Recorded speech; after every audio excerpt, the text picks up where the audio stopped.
Hello everybody, it's Mimberly. Welcome back to another video. Now, this video in particular was recommended quite heavily by you guys. This is from Love and Deepspace, I believe their name is. Why Infod's crisis strategy is falling apart in real time. Now, from what I'm understanding and from what I've seen of the description, I believe there's two VTubers here, I think, or PNG tubers, who basically, I think one of them has got some experience in marketing, so things like marketing and crisis and crisis strategy is like sort of something they've got experience with, so they're talking about it from their personal perspective, which would be really interesting. Now, for those of you who may not know this, I don't exactly, toot about it. I actually do have a level 2 digital marketing certification. So this will be things about like traffic sources, email campaigns, that sort of thing. But we don't really we didn't really on that course go into like the negatives of it. We were more talking about just generally like, trying to market out to people rather than what they do with that feedback. So it's going to be interesting to hear this from a perspective, but I'm going to warn you guys now. You guys better get a drink and get some snacks, get comfortable, because this video is 1 hour, 7 minutes and 52 seconds long. And I'm going to be pausing and adding in my own commentary or thoughts as we go through. So I'm expecting this video is going to be at least 1 hour, 20 minutes. Knowing me, it's going to get longer. So get comfortable, get hydrated, and without further ado, let's get into it. I'm liking Kitty Zane immediately to start off. Loving the vibes. Jasmines appreciate your sacrifice. I hope they do. But also, I mean, this is how I self-regulate in times of crisis. Oh.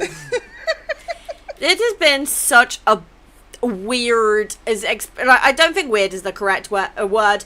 I just think Love and Deepspace is in such a very odd position and very dangerous position right now, and a lot of content creators, they kind of don't really know how to deal with it.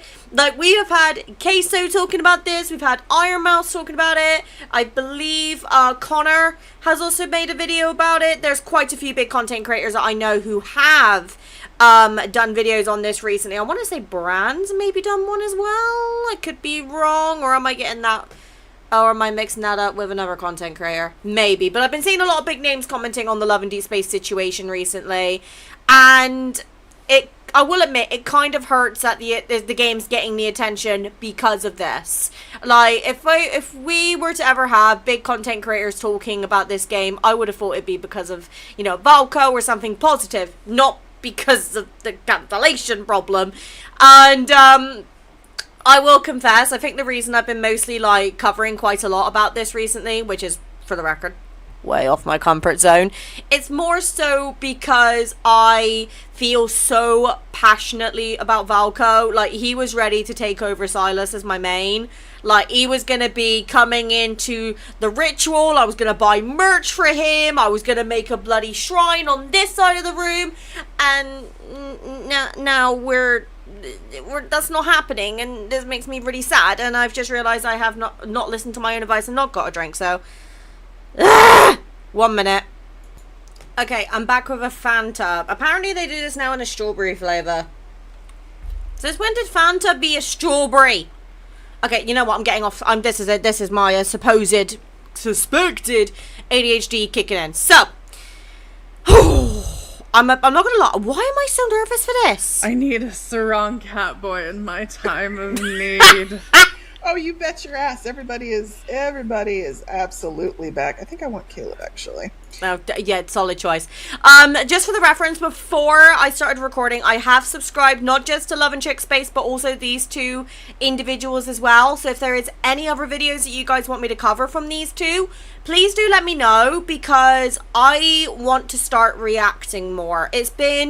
I had my time of being a reactor. For those of you who have been OGs, you'll know that I originally started off as a gamer, being Bissy Flame. Then, when I started Mimberly, originally, I was an Undertale reactor. Like, reacting to different AUs and comics of Undertale.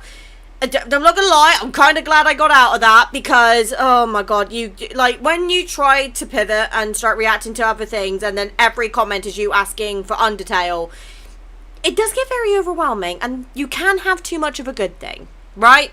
So, I'm going to make some predictions and kind of just some overall thoughts with regards to this video already, only because I want to see if what I say is going to match up with what these guys are saying. So, from my very limited digital marketing knowledge, I do not have any experience. I've never had the opportunity to work in marketing, unfortunately, even though that's what I think I'd like to do long term. If YouTube never becomes a full-time job.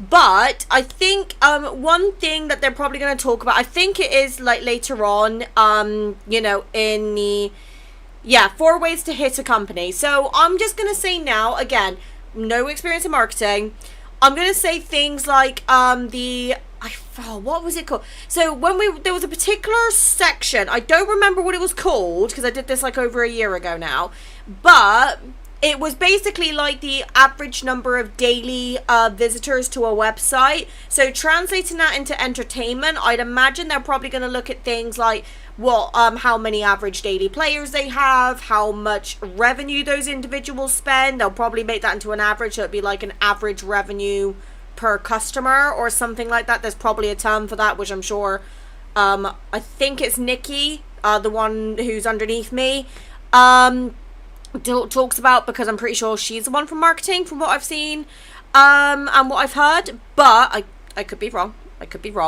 And I think the other main thing is going to be like the reviews on the Play Store and maybe like responses from customer service. Those are those from common sense and from what I studied, that's what I'd imagine they'll probably say, but I could be completely wrong, or I may have missed something. So let's get straight into it. You need a Sarong Caleb. Oh god. Holy shy, hello. That's the new promise one? I can't. Yes, so actually that is. Okay, cool. For some reason, I am not Thomas today. I know I am not Thomas. That's not the for some reason. Sorry. I must say, wait a minute. I really do love the two designs on these two. Like, the one on the left, which I'm pretty sure is Void, comes across as very celestial, kind of like a motherly vibe. And then Nikki here, she kind of comes across like that cool best friend who knows like a lot of good shit. Like, I feel like I'd have a very good time with these two. And these two already seem to have a really good like friendship. I'm not sure if they're related. I don't think they are. But I am just really liking the way that they talk to each other, because even though they're like making videos and stuff like that, they're talking to each other normally. Because like I do see a lot of people like on podcasts and stuff like that, because sometimes I'll listen to a little podcast in the background, and I just find sometimes the interactions are just so forced and fake, and I'm not getting that vibe from these two. So already I am loving the vibe of these. It's cool, and I'll just have to like rename the files and everything. It's fine. That's fine. I am not. I was helping. You are. It's cool.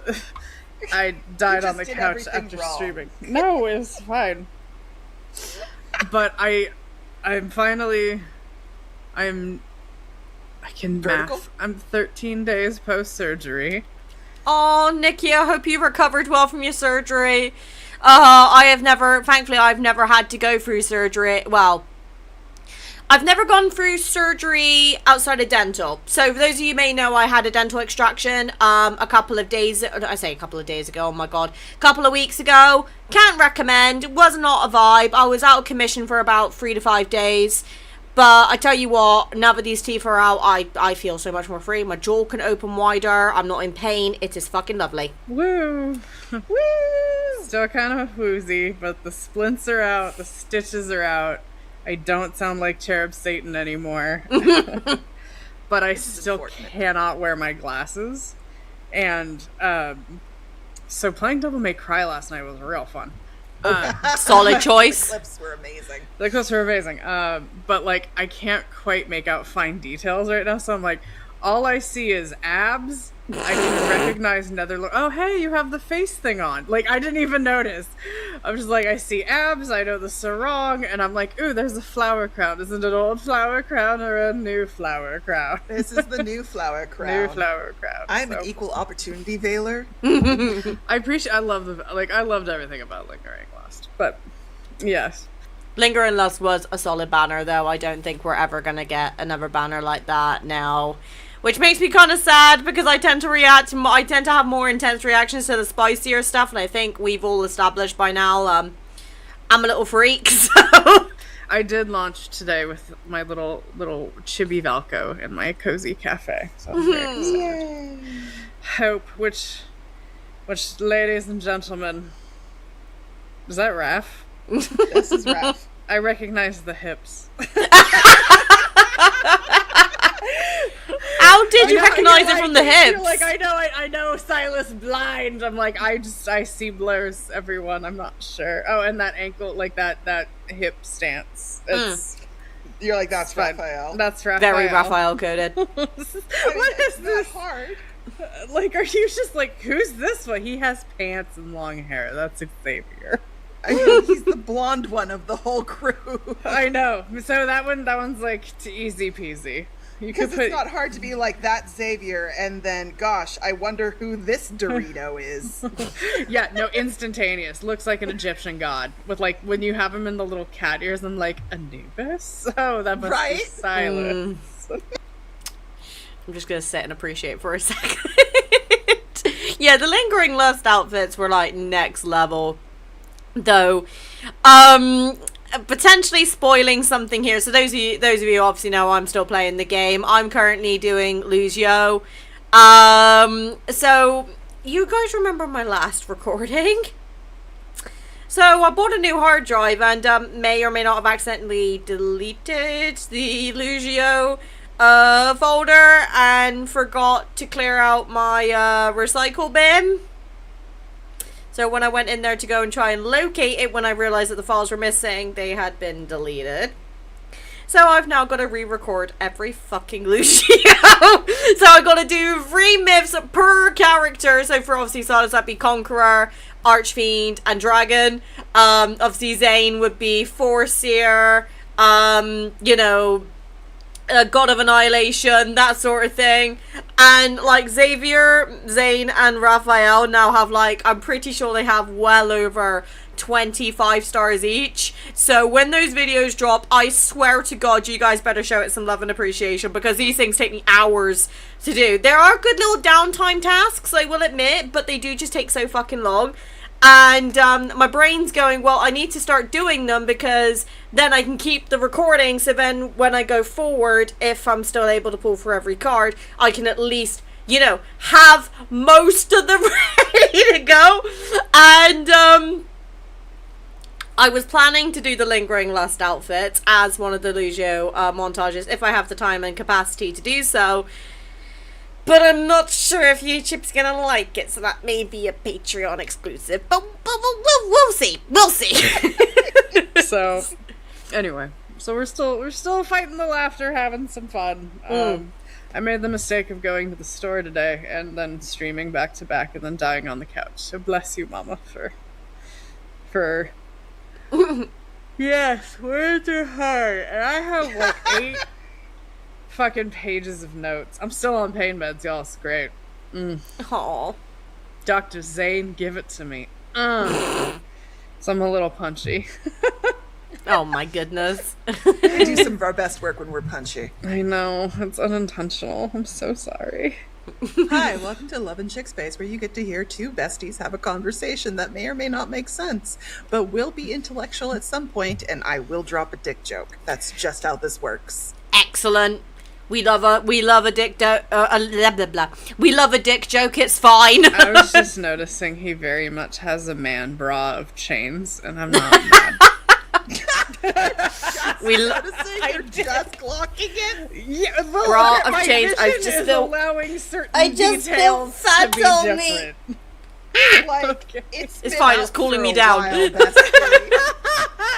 I don't know about you, but my ass was in Glint photo booth going, love this angle, love that angle even more. Like, we took in the details. I clearly did not. So, No. Does it affect his battle performance? No, honey. Yeah, does it? I need to know. I did a lot of I mean, senior he hug could be our contests anime cat today. girl, and the more clothes you take off of Zane, the more powerful Dawnbreaker gets. I don't fucking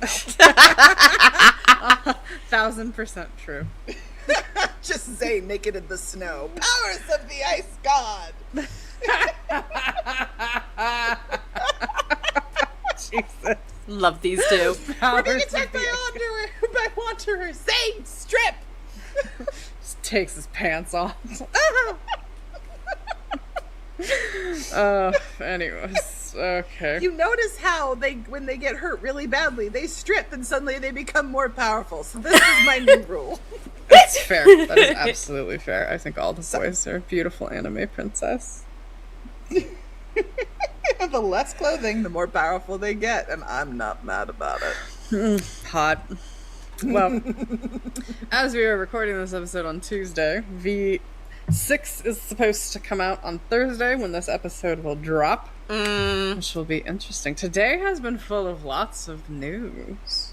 So much information rolling around. Yes. I always love it. I heard it from a girly, or I saw it over here, and I heard this thing. It comes, the ravens, they come to us. Like it's light the torches, send the message across the sky. Let the girlies know what comes with the update. Like I swear to God, this fandom is 3 steps from the beacons have been lit. Exactly. Right. And I'm like, okay. For Rohan, like, basically, yeah, like, Thursday I feel like is gonna be that way. I just want to say as well, personally, I have a gut suspicion. Okay, I'm not, again, just because I'm affiliated with Info does not mean that I know anything more. We are literally just as much in the dark as you guys. I have to keep reiterating that, because I don't want you guys thinking I'm getting insider information when I ain't. But I'm genuinely... and this is me trying to be positive about the situation. I think we're going to get Valko back. I do think we have a very good chance because we, unlike the CN crazies who started this spiral, I will call it, I genuinely think that the global players in general have had a much better response to boycotting.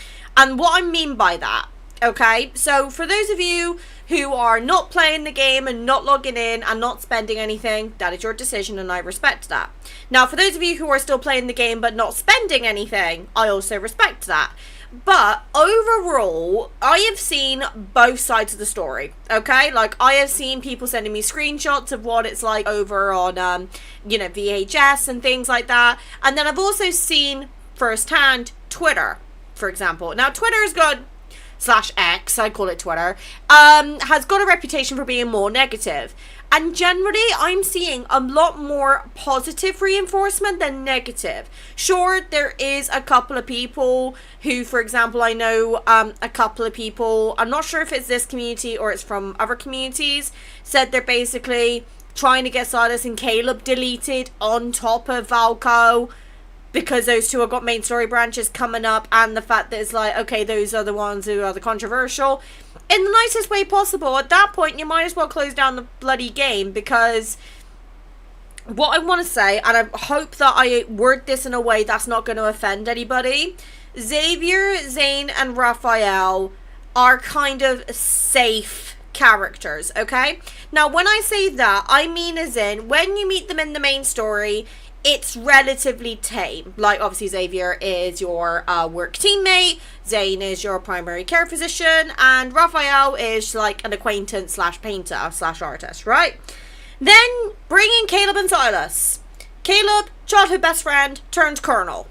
Silas, leader of M109 Zone, mafia boss vibes, literally rescues you from being kidnapped. Then you have Valko. Now, obviously, Valko, unfortunately, never made it to the game, but the fact that we only had a reveal trailer and a banner trailer for him really does emphasize just how much people began loving Valko almost immediately. And I can't help but think that if Infold had just released Valko into the game, people would have warmed up to him. And after all of this, if they were to, okay, I'm assuming that Infold again cannot speak about anything, and they have, you know, the Chinese government on their backs, which is why I still believe they've not communicated, and that's what I'm choosing to believe, not confirmed. I think, if I'm correct on that, and the speculation for that is correct, if Infold are in a position where they can release Valko in the future, even if it's early 2027, when Valko drops, they're going to be rolling in the dough, because if they continue to allow this love for him to grow and foster, there's going to be so many people who will willingly put money in to get him in game, because I have seen so many people going, oh, Valko is a breath of fresh air and things like that, and I am genuinely one of those people, because remember, literally the day before Infold posted they were doing the 6.0 live stream, or like the first one, then they did the second one, I was saying I was burnt out on lads, I was ready to take a break. Valko gets released, I'm like, yep, okay, cool, never mind, we're going to retract that statement. Then you rip Valko away from us and the rest of the players, and we're like, well, what the fuck? It's like dangling a carrot in front of a donkey and then eating it in front of the donkey. It's not very nice, but I do have full hopes that Infold will be able to implement Valko again in the future, because a lot of the things that got raised, like for example the number incident, that was not related to Valko. It was just used, unfortunately, as a situation, and I think Valko has basically been interpreted wrong. I'll talk more about this later when I got a bit more information. I think one of the other videos I've got planned to upload this week goes into more depths about that. I think this one's more about just generally the situation and the marketing perspective, and then I've also got Calvin Winter's, I forget what the video is officially called, but Valken Winters has made a video about this as well. So anyway, I'm babbling. There's a couple of things I do want to talk about, most honestly because actually our Discord asked me to talk about them, and now that I am good shout, Discord, slightly more coherent, I doubt that statement is true. You got something in my eye. I'm cogent. You were at your most punchy. You were still eloquent and like on point. I tried. You guys can hear me in last week's episode, literally 6 days after surgery, going, "Hi everyone, I want to die." Look, you just sounded really adorable, and everybody really wanted to pinch your cheeks. It was great. No cheek pinching. Anyway, so I got the two questions I received were the following. One was, what the fuck is crisis PR? Okay, right. Crisis PR, I think I know the answer to this. So, crisis PR, I believe, is essentially a strategy that companies can take when they start getting a lot of negative attention on something. So, for example, I believe, again, this is just my very basic knowledge, I believe crisis PR is when the marketing team and then a separate part who like manage relationships, they kind of step back, and then the legal team get involved, which is why usually when there's quite a big drama going on, sometimes the statements can be very, very like dry when it comes to emotion in it. Like it can be comes across as very blunt and very wordy, like different language will commonly get used, because the legal team will essentially have to manage the situation, which means the marketing team, and there's one other division who takes care of relationships with like investors and influencers and things like that, I believe. But essentially the legal team takes over, and that's what they refer to crisis PR, because that means the legal team officially takes over. And I think the marketing team will still get like says in certain things, but it's not necessarily guaranteed. But Nikki will probably explain it better than I will. Of course, summarizing. These were not verbatim, though. These are not knowing verbatim. Our Discord, they could be. So we're not going to tell you which ones are verbatim. Yes. So what is crisis PR? How does it work? All that stuff. I did a lesson on corporate sabotage, which was very funny. And then 2 was essentially, okay, I am displeased with the actions of Infold, but I don't want to stop playing the game that I love. I don't want to uninstall. What are things that I can do as a consumer to like send a message, essentially? 2 very good questions. I personally would love to know more about the second one in particular. I personally think it's going to be you can still play the game but just don't spend, or if you're going to send feedback to a company, you need to kind of include certain key points that's going to be what they can then use to take up the chain. So for example, again, completely irrelevant to the entertainment industry because I work in the insurance industry, but certain type of feedback that I would be able to take to my higher up, for example, would be, oh, I really like your service, but I find that your administration fee of blah is too high because I don't feel like you give me the service for that is worthy of that administration fee, or I enjoy or I don't like using you because you charge blah and you don't work with blah insurer. And that's the sort of thing that I can take as feedback and then pass it to either my team leader or my manager, and they will then be able to do a feedback report which then goes up the chain. So basically I'm the entry level. So think of it like you're going into a fortress. You've got the main gate, which is the entry level staff, which is unfortunately where I am. Then you've got the inner courtyard, or like the courtyard, which is the second level of defense. That be the team leaders or managers. And then you got actually going into the fortress, where it is like positions such as branch managers, region managers, department managers, etc., etc. So unfortunately for me, I'm the very front, so I'm that main gate. But at the same time, you want to pass the message, you have to go through the main gate to get further in the chain. Now, if you just say, oh, I don't like you because you're too expensive, I can't really do too much with that. But if you say, oh, I don't like your administration fee because the amount of blah is too expensive for the service you provide, I can then go, right, they think we're too expensive because they do not understand the full process behind what's included.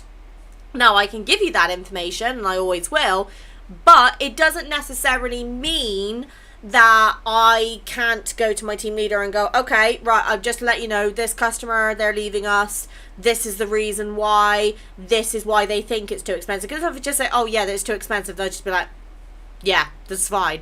But if I say, oh, they think we're too expensive because we don't work with more budget-friendly insurers, that is something they can take up the chain. Does that make any sense? Mm-hmm. And so those were the two things that I was going to talk about today. One, as a person who has worked in marketing and has had to deal with many crisis PR situations. Fuck me. And to kind of give you sort of, there's tons of stuff floating around out there right now about like, we're going to boycott, we're going to uninstall, we're going to do this, we're going to do that. And it's like, all right, let's do some fucking bang for our buck, shall we? And you're going to pet his stomach. Absolutely. No, I'm going to pet his head like the good kitty he is. Look, at some point we're going to get back to story and all the stuff that I'm good at. Right now, this is your world, baby. I am just here. No, I mean, you can add anything you would like. I was just coming. I'll drop some things in here, I'm certain. But this is, to be brutally honest right now, with everything that's going on, this is absolutely in your lane, and I don't feel like I have really anything to contribute that's meaningful other than to validate everybody's. Your digital mother is here, children, to remind you that yes, you can have two things at once. You can be frustrated and irritated with the actions that have been taken by a company. And yes, you can still love a game. No, it doesn't make you a bad person. No, you are not invalidating the emotions and actions of other people around you.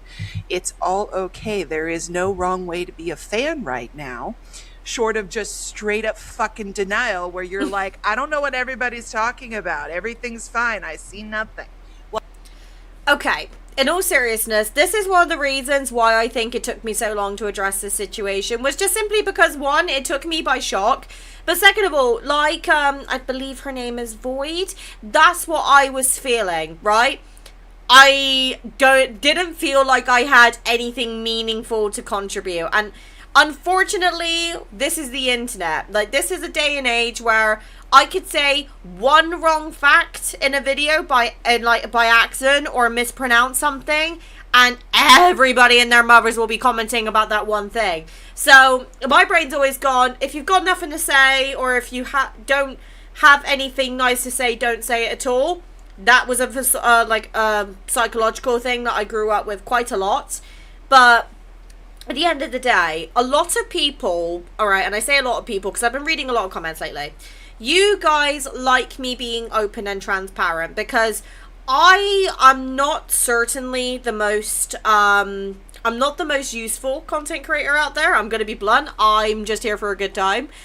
But I think that to a degree that has its own charm, because here is a community that you're not going to be judged, you're not going to be slandered, and you're certainly not going to be judged by me.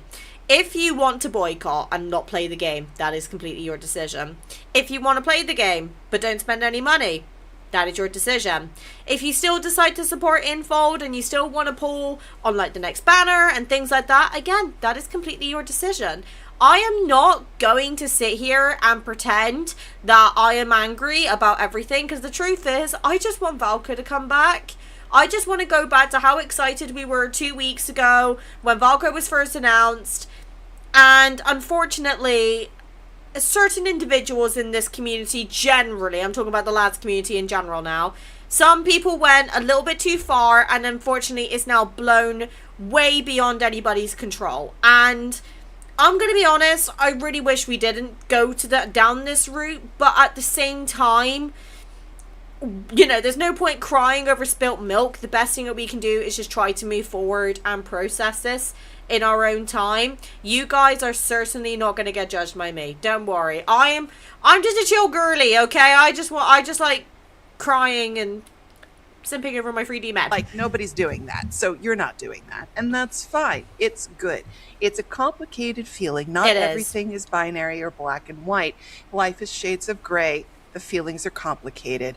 Pet a cat boy and breathe, baby. You're going to get through this. Mama's sending you all the lovely abs and collarbones that I can send you. Oh my God, See, yes. you're doing the excellent, actual, gentle parenting of the series. I'm just like, it's a pixelated boy. What the fuck? No. I'm not. We love our I'm very pixelated sad men. if they don't release Valko, actually. All right. So, I'm going to talk about what crisis PR is, because there's some real live examples right now that have just happened in the past couple of hours. Oh, wait. Before you kick off, I forgot. Oh? Are you going to put Caleb in his shorts and make him do some push-ups? You said it's like, Look, listen, do you want me to focus on this video? I just want to make sure I have your self-regulating tool on. It is not a self-regulating tool for me. He's your nipple fidget spinner. But the last God's time you didn't sake. have it on screen, you felt very weird about it. So I just want to Because make I sure didn't know what to do that with I'm you. holding it. You can tell these two are I know what to besties. do with a Podcast. half-dressed... Look, I know what to do with a half-dressed man. I have a child. But I don't know what to do. But I didn't know what to do with you. You were sitting there, and I was. And I wanted to make As sure always, that Mama, you are you're the engaged. problem. You're not the problem. All right, let's have some fun. So, first topic is. So we're going to talk crisis PR and what that Okay. is. I'm going to. You're like, 15 minutes on the clock.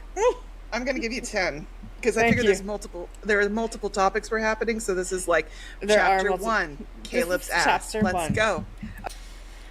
Whew, okay, right, we're only 11 minutes into this and I've already been recording for over 30 minutes. This is excellent. Okay, right, I'm just going to warn you guys now, as somebody who wants to work in marketing one day, I am probably going to geek the fuck out. So if that is too much for you, I really do apologize, but, you know, if I always wanted to work in social media, and knowing that I could probably learn some of those skills and use it here myself. So I get very nerdy and I get very geeky and I get very excited. So I'm sorry in advance. Okay, chapter 1 is Caleb's ass. Okay.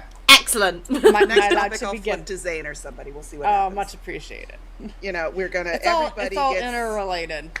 It's all interrelated. I was about to say something that would come out really inappropriate. So you should say it. I was about to say that I touch all the boys equally, but You do. You do touch all the boys. we're all going going to look respectfully at Caleb. Remember, kids, if this gets a little too much, just pause the screen, look at the gorgeous boy, take a minute, mindful exercise, and then press play and continue on. Oh my I feel like god, we need I a love moment of it. silence for these push-ups right here. You Here, let finding me the get the- angle? Back shots? You're not going to go Oh underneath? my god. How are his shoes so clean? Anyway, there you go. That's a good one. You should go a little higher. Wait, what's the other angle of this one you like? I forget. No, Oh I want my to make God. sure he's fully in screen, babe. Okay. I worked hard I to know. figure this one out. I know talking business in corporate can be traumatizing. Please look at this man's ass respectfully. Looking respectfully. Welcome to Love and Chick Space. Okay, Oh god. so Crisis management, go. crisis PR management. Okay, so there are, of course, several teams among many multiple organizations when we're looking at a corporation. Oftentimes you'll hear marketing and PR. By the way, 2 fucking separate divisions, 2 fucking very different skill sets. I want to be super duper clear. Can I do PR? Yes. Am I good at PR? Questionable. You've heard me on a podcast. Do you want me talking to USA Today? That question has actually been answered. That article exists. We will go no further. Anyway, so My answer is yes, you do. You really do. so standard marketing is like, and in a situation like this, it's like, we're gonna make announcements, we're gonna make campaigns, we're gonna do performance marketing, we're gonna send some emails, we're gonna build a motherfucking hype, and you're gonna love this. That's like marketing. Right. If you want to know marketing 101, I have an attention economy video on my own personal channel. You can watch that. But basically the goal is to get attention and conversion. PR, which stands, for press relations, and if you want to get real crazy, is actually measured on different KPIs. Oh god! Okay, so for those of you who don't know what KPIs stand for, I actually have these at my job, so I do know this. So a KPI is a key performance indicator. And they're essentially kind of used to track effectiveness, right? Actual marketing. Standard PR is actually reputation building through what we call earned media. Earned media being like press interviews is what we think of, but actually another type of earned media is actually working with influencers counts as earned media. Hi. But most companies go, no, marketing's gonna talk to the outside people. But PR tends to secure interviews, placements. Their job is to get positive coverage on something. They are proactive and they are relationship driven. In situations like this, marketing and PR work hand in hand. Usually, marketing is are you pouring a soda? No, I gave a little click because I raised my hand, and before we go any further, hi, question from the audience. What's a KPI? Oh my god. It's a key performance indicator. It's what corporate bosses say when they want to have a metric that they can assign to your performance that just means shit. It's how we measure effectiveness. Can confirm. So marketing might be impressions. For example, a podcast like this, we will look at views. This is the sort of thing that I look at when I am doing my monthly channel reviews. So, as part of being a content creator, I like to know what's performing well and what's not performing so well, so I know what is working. And obviously at the moment, the channel is doing way better than normal because I'm covering the Valko situation. If you take Valko out of account, I'll have a look at my account and realize that, okay, looking at my channel analytics, the top 10 videos of the last month were Love and Deepspace content, okay? And then I look and go, okay, for example, hence the move of HSR to the Mimby channel. HSR was the worst performing series on this channel. And that says something because I have some games on here that I have, I have finished and since moved to the Mimby channel, which still performed better than the Honkai Star Rail videos. And that's bad. That's really bad, especially considering I posted well over 100 videos of Honkai Star Rail on this channel, which are still in the process of being moved because there's over 100 videos of it. But then I look at my Mimby channel and go, okay, my Honkai Star Rail content is still performing my Honkai Impact Third content is still performing really well, despite me not uploading it for at least a month. I should get on to that. So as a content creator, obviously she's talking on corporate side, but from a content creator perspective, the main things that we look at, which is basically our KPIs, is the number of impressions. So this is how many times that YouTube has presented our video to you. 2, the number of views, which is also basically click-through conversion. So out of 10 people who have seen my thumbnail, how many of you click on it?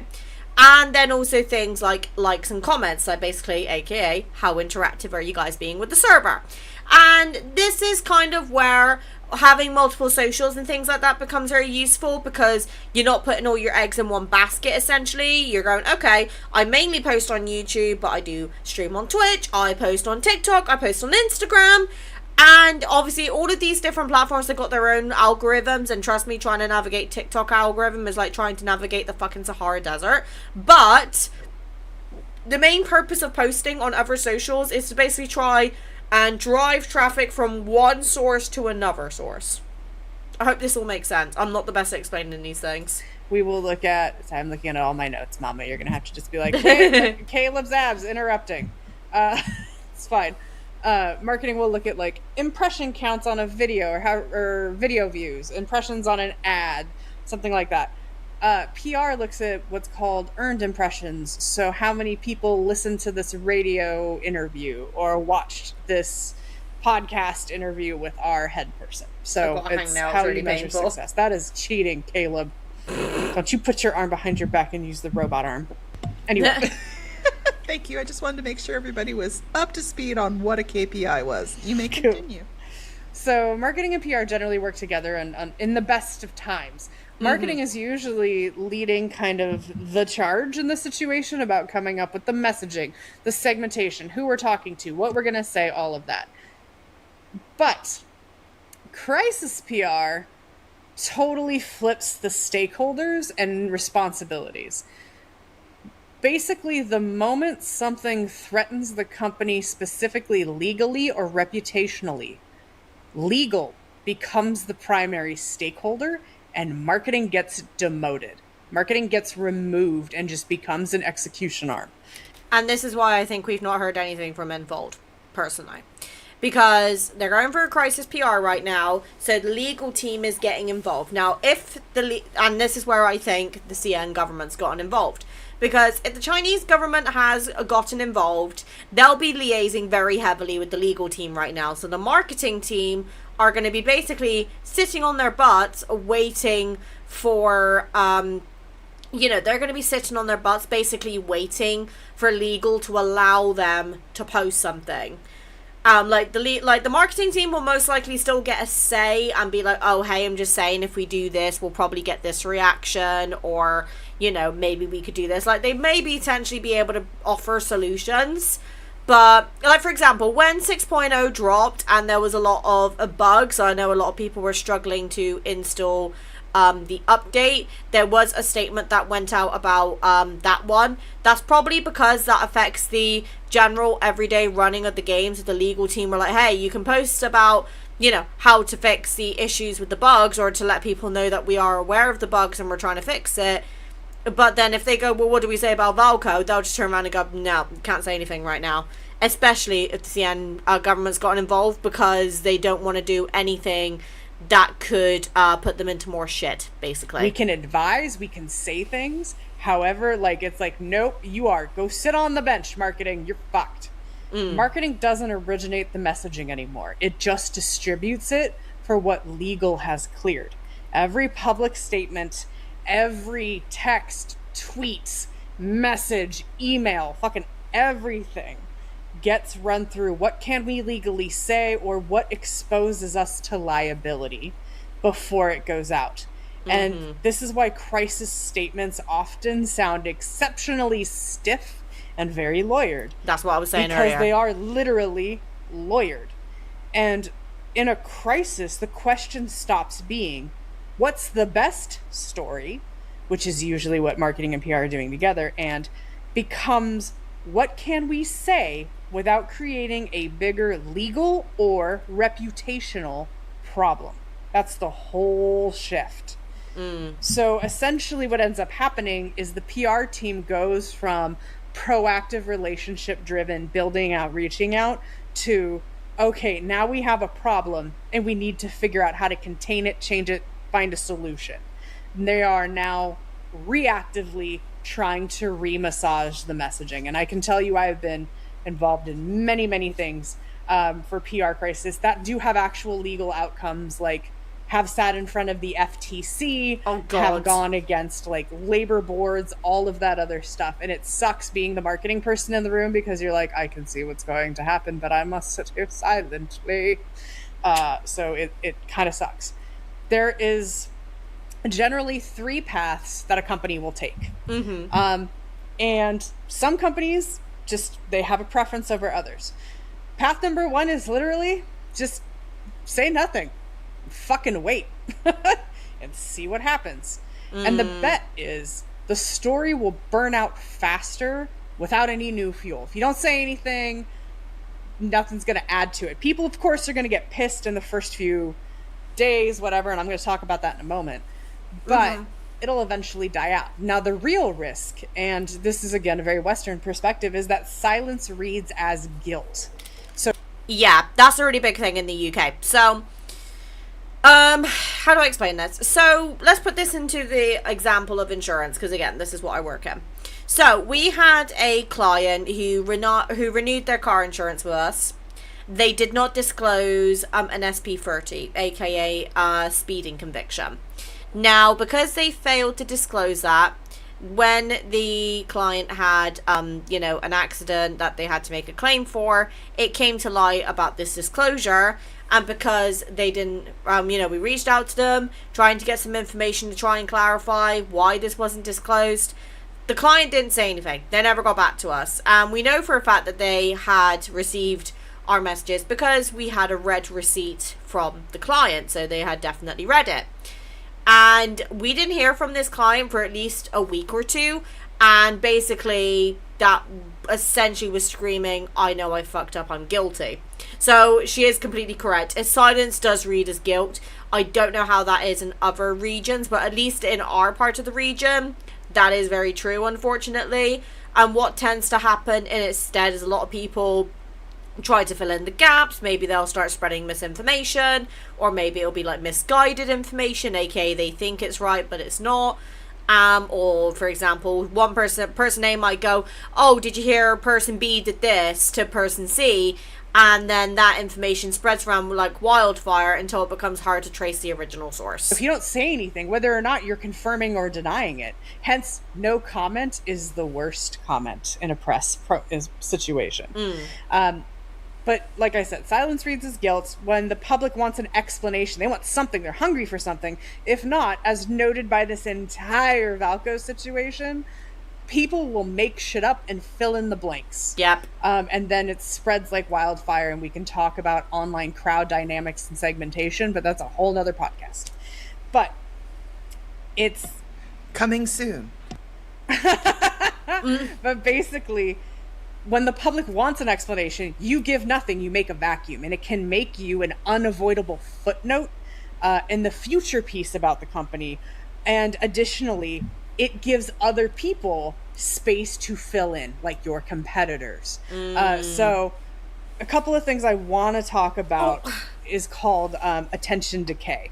Oh. And attention decay is literally exactly what it sounds like. It is how fast you stop giving a fuck. Fair enough. This has been studied all over the place. And so kind of a couple of parts I want to talk about is there's a published study actually out of the University of Berlin and the University of Denmark. And they measured collective attention across Twitter trends, Reddit comment volume, Google mentions, movie ticket sales. This was around specifically the entertainment space. And basically, popular topics and conversations aren't staying, quote, hot for as long as they used to. The collective attention span is measurably compressing over time. And I am going to blame short form content like TikTok and Instagram Reels right now, because I will admit I am one of those people that I will very easily start scrolling on TikTok, and then next thing I know, I'll blink and an hour has passed and things like that. And it is very difficult. It really is. And it's a really crap situation, because I remember when I was a kid, I could stay focused on one thing for like 30 plus minutes.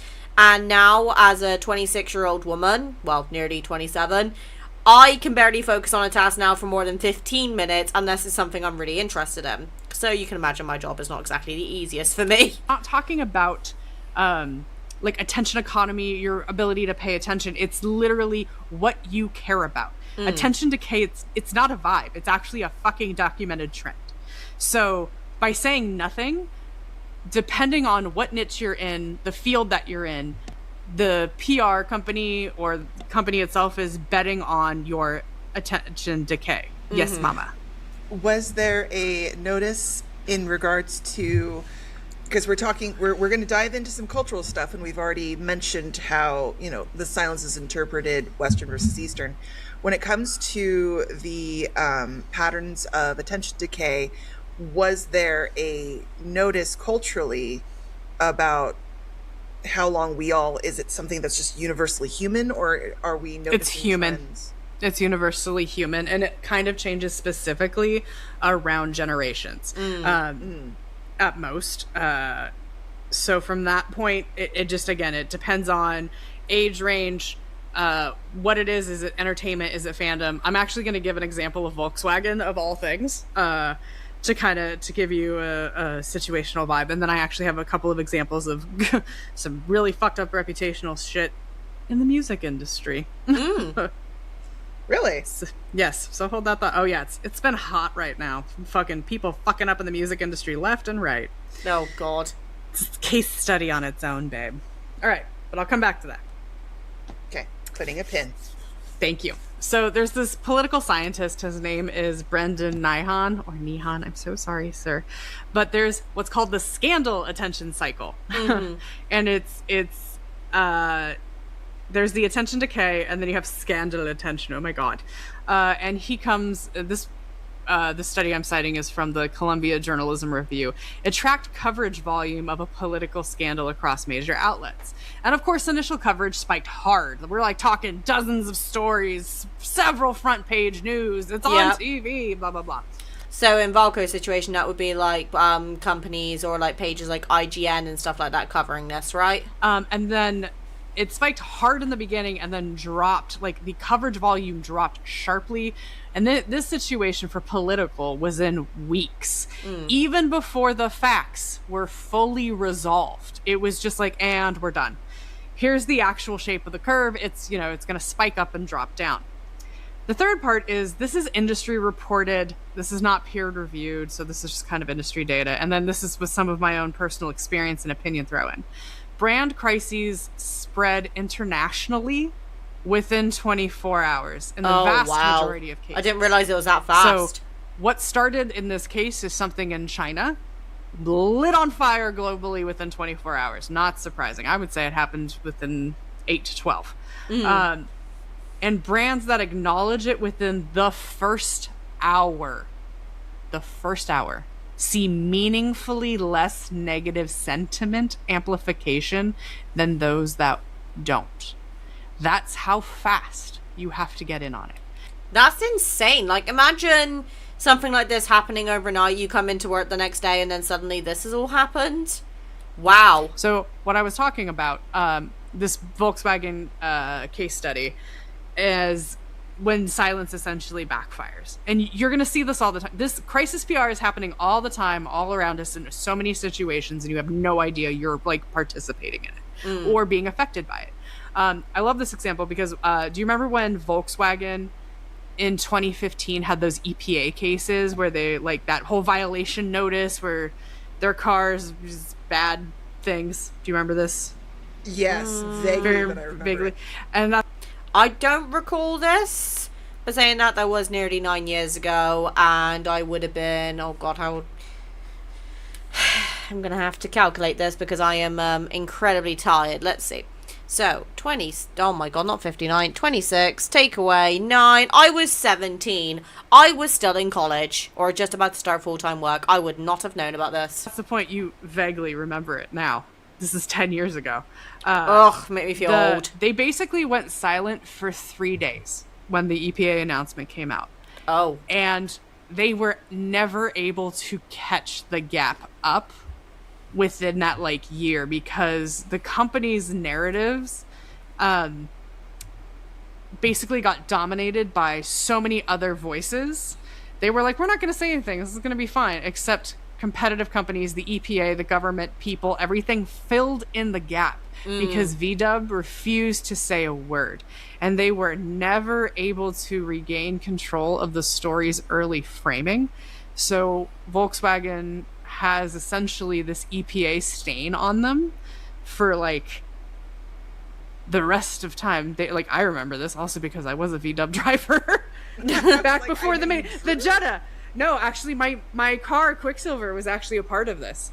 Oh. And so they never were able to specifically regain the story about this EPA aspect, and there was a lot of corporate shenanigans that happened on the backside. So 3 days, they didn't say anything for 3 days, and it fucked their company, like literally. And I'm not going to get into fully what happened because this is a gaming podcast and not cars, but it's a very cool in that it's terrible. It's a case study to look at. Okay, so that's path number 1. Right. How are we doing on push-ups? Okay, we're on Silas. Shit, I'm sorry. No, trying to talk fast. Okay, babe, you tell what you need to tell. I've got the boys working out, doing their thing. We already had a close-up on Silas's ass. It was great. Damn it, you're gonna love it. I'm gonna. It's gonna be fabulous. These are important things. So keep all going. right. So we talked about attention decay and this whole crisis situation of, you need to kind of say something within like the first hour. So path number 2 is engage with it head on, aka fucking take responsibility. Just be like, we fucked up. And the big 3 things that a company needs to do is 1, acknowledge it. Acknowledge what happened. 2, apologize. Usually in situations like this, if it is a crisis PR situation, you gone done something wrong. Now this is where legality gets tricky because that's interesting. So far we got either be silent about it or own it. Infold are kind of doing a mixture of these two, I think, because like they openly apologized to the community. They said, okay, we get the message, we're sorry, we're going to remove Valko from the game, we're going to discontinue development on him, and then they've gone silent. So it's almost like they've gone, okay, yep, fine, we're taking him away from you, and then they've just left us to dry. I don't think the silence is doing them any favors, but I genuinely do not think that Infold would have stayed this quiet for this long if there wasn't another third party involved. If you apologize, like truly apologize for, we're sorry for doing this thing, that is an admittance of guilt that can be used in court often. So you have to be careful on the apology aspect. And then 3, and this is always the big one, show corrective action. So hence removing Valko was a corrective action, even though it was not the correct move, and I still think that CN Crazies took this too far. Show that you're trying to make things better, that you're doing something like whatever's clever. This works when the org is actually at fault or has something concrete to point to. So, like Question. a good... Yes. With this path, though, it doesn't sound like there's any time to figure out what actually happened because you're immediately coming out the gate being like, hey! Like, is this something where you come out and say, hey, something has gone down. We totally know something's gone down, and we hear you all saying it's gone down. More info to come? Or is that a different path? That's kind of that's a halfway path because there's a path 3 here that is also, it's like path 2.1, 2.2, 2.3. Okay. Okay, so for example, I think a good example of this would be Discord. So whenever Discord has gone down or there's multiple people reporting that there are issues in a local area, then that basically means that they'll go, okay, we're aware something's going on, more info to come. So, okay, that makes a bit more sense. Okay, so path 2.1 is engage it head on, but you take responsibility. Path 2.2 is you can engage it head on, but kind of defer. Like, we hear you and we're researching. People don't particularly give a fuck about that path. That actually looks like guilt as well to most people. Wow. That's a very polarizing view. And so people either want you to take responsibility for it, and then path 2.3 is, or deny it altogether. Oh my god. Like, surely we would be, again, this is just my personal opinion, but would we not feel better if a company admitted that they know something's going on and they're currently doing research, rather than just ignore it outright and then wait days for an apology? Like, personally, if, say, for example, let's just use Discord again. Let's say I tried logging into Discord one morning, my login wasn't working. I've tried resetting my password, and then I find out it's an actual problem with, say, for example, the server. And then about maybe within the hour of me finding out this issue, I get a notification from Discord saying, we're aware there are login issues, we are looking into it, and we'll provide updates as soon as possible. Personally, that gives me a sense of relief, because at least I'm like, okay, they know this is going on. Now we just gotta wait for them to get it fixed or for another update.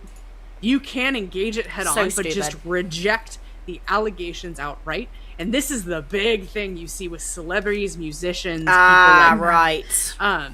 And so I'm going to kind of use two entertainment examples. So I don't know if you remember in 2017 at the Oscars, PwC was, they're the people who are handling the awards, the envelopes, all that. They gave the wrong envelope. Yes. Yes. God. Okay. But it was immediately admitted as a mistake. They apologized. They opened an investigation. And I'm not talking, because this is not the announcer's fault. I want to be very clear. This is PwC, the company that is hired by the Oscars to keep everything secret and on point. Right. They expressed, that they were really sorry. They did accountability. They didn't make excuses. And they were like, we fucked up.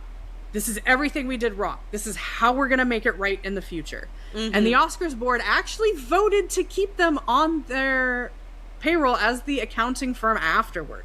This was a clean and very fast example of own it and keep the relationship. And to the credit of the announcers that were on the stage and everyone else who was involved, they also did a very good job of mitigating that in the moment on TV. Now, but also there wasn't a question of what happened. We all clearly saw the investigation was more of the how did it happen? How did it happen? What the fuck happened? No, it was how did this happen? How did we hand the wrong envelope? How did we go from point A to point B? Yeah. And how do we never do that again? And that was the investigation. So it wasn't did this occur? PwC didn't come out and say, oh no, we didn't. We totally handed the right envelope. It was Valerie. Valerie fucked it up and she should be fired. Poor Valerie. Poor Valerie, guys. Valerie has had a hard run. She fired. She started at the Oscars, then she got it in fold. It's just, she's trying. She's trying. Aww. She keeps getting scapegoated. She's not, look, she needs to take advantage of some nepotism. She's just not utilizing her assets. Right. And then, like I said, the last version is just fucking deny it. You absolutely 1,000% reject the allegations. It's no, this did not happen. This was not me. You hold the line publicly. And often, this is legally. This is one of those, you're trying to be like, I'm innocent until I'm proven guilty, which is actually one of the worst things you can say. Don't ever everyone's say like, that. bitch, you're guilty. And that is actually that is one of the worst things you can do. Because facts don't. Honestly, genuinely, I don't think I can ever think of a company that's just outright, gone against allegations like that, unless, of course, musicians. But imagine if everyone just went, nah. Don't matter, perception does. Oh my God. Right, perception does.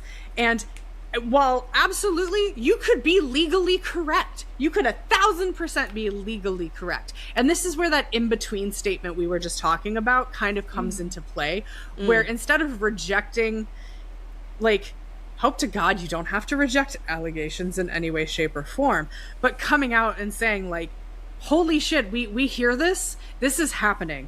I am researching it, I am involved in it, I have my legal team. And a term that I often find that works pretty well is, especially in situations where you are trying to protect yourself, family, friends, or something, it's you'll often hear people say, on advice of my counsel, which is a very polite way to push it to say, my legal team says I can't say anything else, but I am displeased. And oftentimes I find when people deny, they won't say that. They're like, I'm not fucking into this, whatever. They'll just be like, this ruined my reputation. These allegations are completely wrong, blah, blah, blah, blah, blah. And if you're actually not at fault and have evidence, it backfires really hard. Especially if the facts contradict the denial. Now, even if you come out right and deny it, and the facts back you up, this is where reputation management comes into play. And it 1,000% depends on that. A couple of cases, I kind of hate giving credence to these things, but most recently, speaking of like Lizzo, the Amber Heard versus Johnny Depp case, there's the Reynolds case. There's a lot of this happens. Musicians, entertainers. This is very big in celebrity culture of the, nope, this is not what it's going to be. There's like 2 different paths you can take. And if you want to learn more about this, I highly, highly, highly recommend, and I think we can link it, at least on Spotify, the Indestructible PR podcast with Molly McPherson. She's great. She's very good at breaking down situations and scenarios like this. She is a very well-known PR person. And she does several breakdowns of crisis PR. She's a crisis PR manager. And I highly recommend that you take a look at that and what that actually means. Let me know if you guys want me to check that out. If not, I will listen to that in my own time, because that sounds really interesting. For this. So to sum it all up, basically, marketing sells during peacetime. PR builds trust during peacetime. Crisis PR is war. It legal picks the ground you're allowed to stand on, and marketing just executes the retreat or the counterattack. That is the position we are put in. We're either going to retreat or we're going to counter. And it doesn't get to choose which one. So what we're talking about right now with Valko, and I would challenge that we're kind of watching Path 2 play out in real time. Specifically, I'm going to put it in, they are attempting to do the take responsibility. That's what the news that came out today. And this is why. I think, and we talked about this last week, I'm not going to rehash it. I think they knew they were like in kind of hot water when they dropped the 47-second teaser. Right. And then they were like, okay, this is going to get fixed when we do the big live stream. And even as a marketing person, I would have agreed with that statement of, okay, I wouldn't have agreed with the timing, but hey, let's see what happens next. Okay. We fumbled the 47 seconds. That didn't go the way we would like it, because things happen. Should happen. I mean, personally, I was absolutely ecstatic when Valko got announced. I even said in like an earlier video before that live stream was even confirmed that I predicted we were going to get another love interest at some point in 2026. And I also said we're going to get a live stream at the end of June. Promise I do not have an info dev in my basement. I was right. Oh my god, I have just knocked over my Fanta. Oh, Silas, I'm sorry, baby. You're going to be a bit sticky. Because poor Valerie. Not the good kind of sticky. Valerie, once again, hit the wrong toggle. Now we're going to do the live Whatever's stream. clever. We should be able to, like, recorrect the ship, and that'll just be a, hey, that was a little whoopsie-doozle. Oops, sorry, everybody. But now we're back on track, and we've avoided the iceberg, and we did not avoid the iceberg. The iceberg. Right. And this is the thing where notice here we're going to talk about that they do take responsibility after the fact, but they leave silence in the beginning. And notice how the fandom has tried to fill in the space. Yeah. So, and this is what's again, caused the a lot problems. of this is just going to be, as we have spoken about, we don't have all the facts still. We don't know what happened. So some of this is conjecture. Some of this is filling things in. But I'm going to try and put this into like a real-time example so you can kind of see. So we're also dealing with translated sources. Lots of stuff. So we're going to say the starting point here in this conversation is going to be the actual cancellation announcement. That came with, that was like a standard Path 2 opening move. Public apology, acknowledgement of fault. We're going to make a concrete gesture. You get 30 days of daily login currency and a stated policy change. No more future love interest, blah, blah, blah. Refocus on existing cast. It was cheap. It was fast. It was fucking textbook. Like right out the gate. I was like, look at you. Check mark. But since then, the pattern has essentially been escalation and not repetition. So it wasn't really, I would say, until today that they started reinforcing what they have been doing. So each new decision has cost Infold more than the last one. And I'll explain why. And this is what tells you that this is a genuine ongoing internal reckoning rather than a single scripted statement of, oh fuck, we fucked up, move along. This is not, we're just gonna let it burn out. This is, we fuck, shit, crap, damn, every Italian curse word I can think of.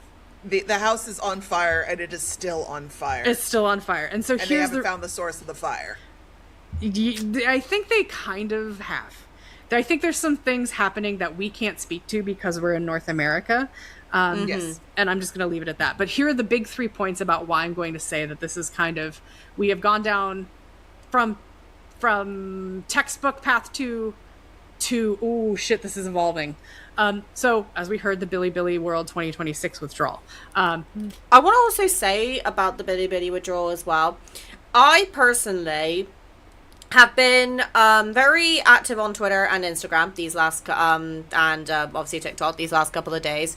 If I see a really good Valko edit or something that I believe is a really good point, I will post it to my story. But the Bilibili cancellation, I don't know too much about Bilibili World, so I can't say too much about it from personal experience nor knowledge, but I do know it's a very big event. So if Info pulled out of that's serious.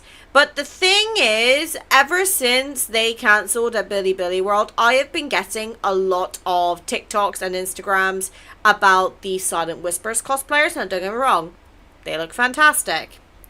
But it does raise the question that are they now getting attention because of the stuff going on with Info? So does that potentially implicate that they could have had a part in this, or are they just benefiting from the chaos? I don't know, but it's hard to say. It was confirmed on the official account. It was posted today, July 7th. They pulled out of it. It's a huge Chinese market convention appearance.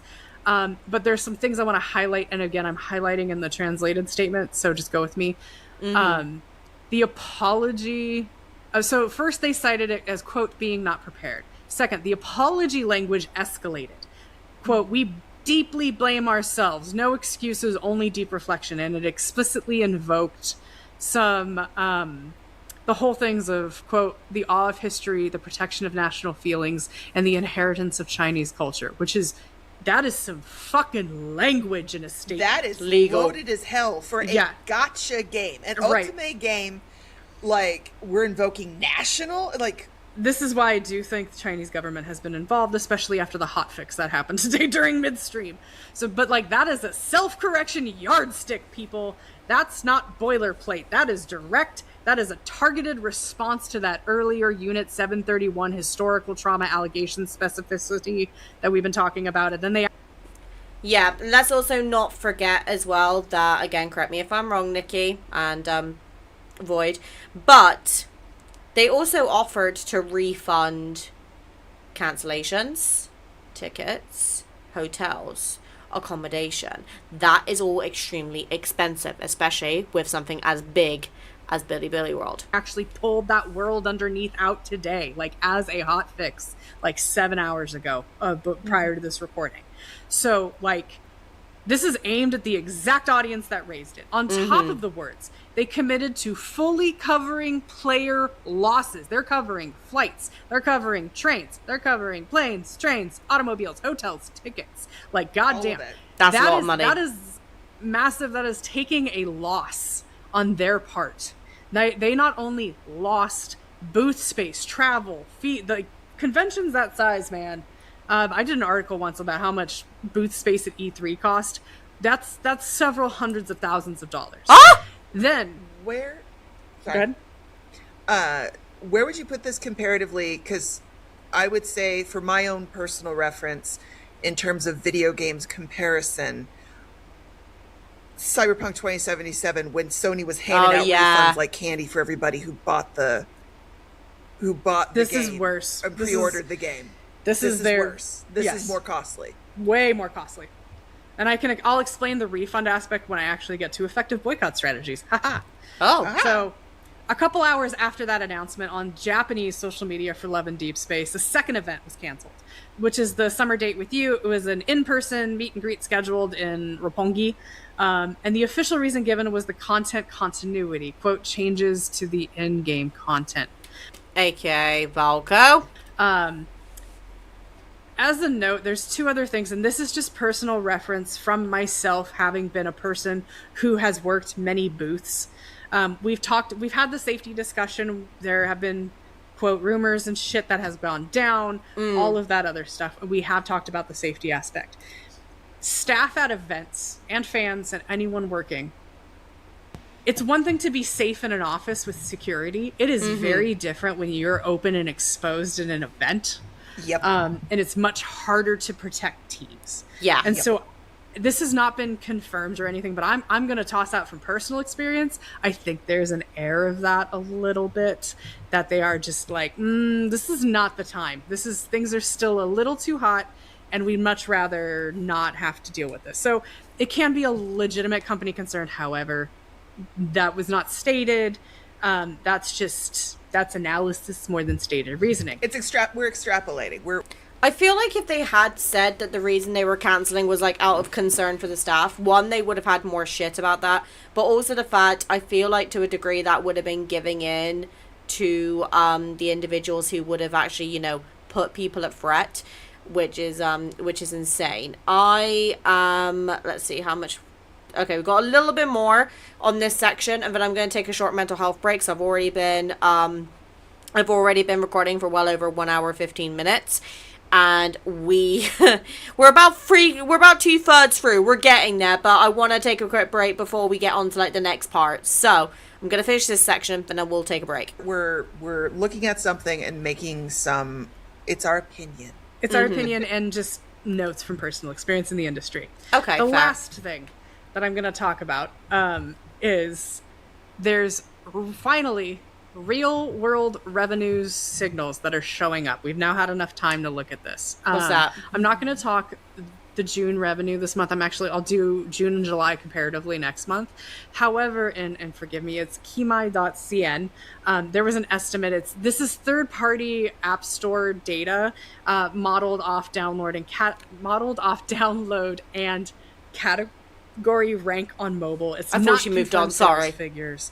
And it's iOS only. It excludes Android and China's fragmented third-party market. We all know this because I say the same fucking speech every time I do numbers.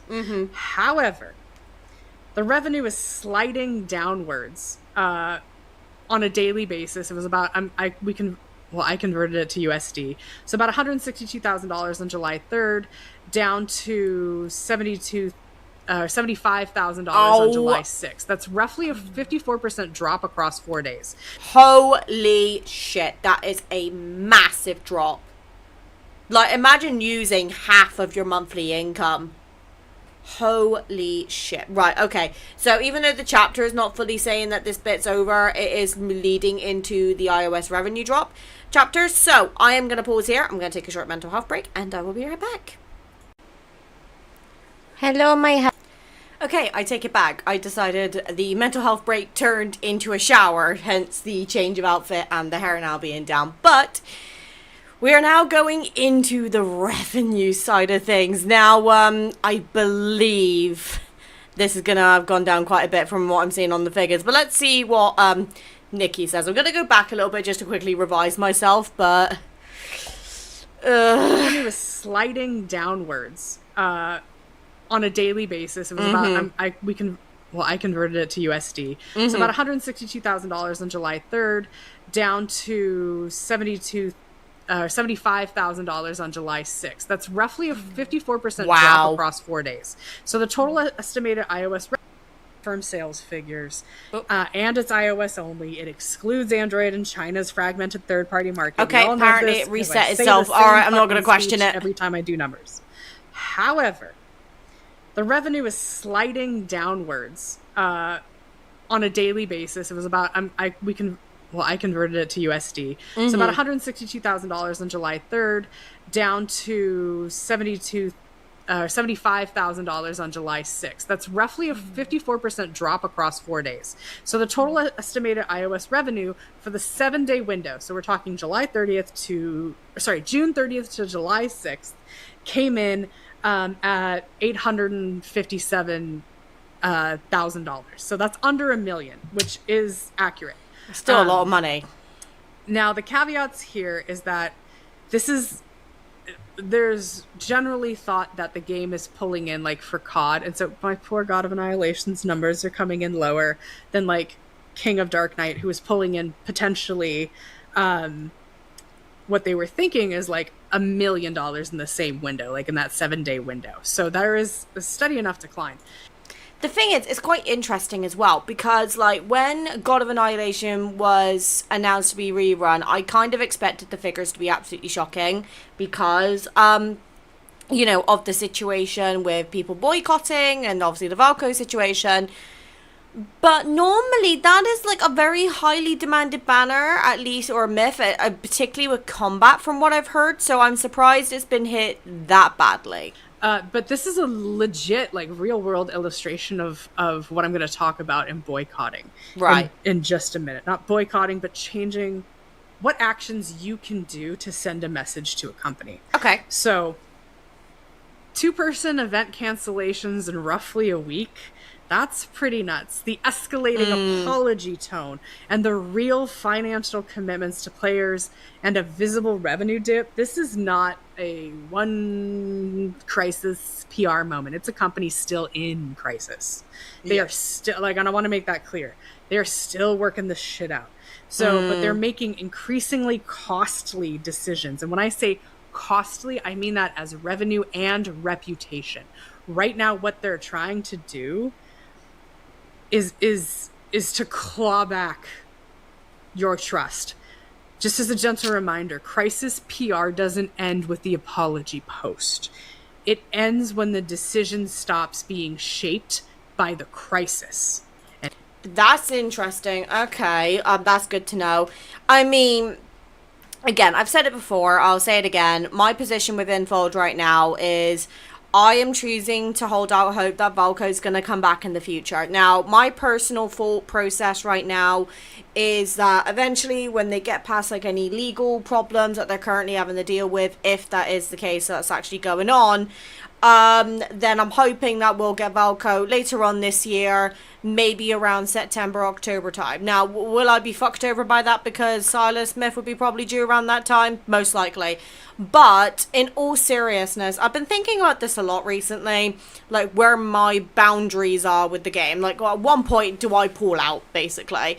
Now, I'm going to be honest, as I said before in my thoughts video, I have personally had quite a good experience with Infold compared to other companies I've spoken to. Like, I get a lot of emails on my business email. Some of them are legit, some of them are spam. But I do get a couple of sponsorship offers. Now, don't get me wrong, I'm grateful for people reaching out, but if it's anything that's AI, immediately I get the ick from it, right? So in particular, AI chatbots. I get so many of them, and God knows I could definitely I would immediately know what sort of videos I could make with that is not going to get me cancelled. But knowing how this community feels about AI and my personal feelings on AI, I just can't in good faith endorse a product that I personally would not use / believe in. Is that fucking me over money wise? Most likely, but I have to stick to morals.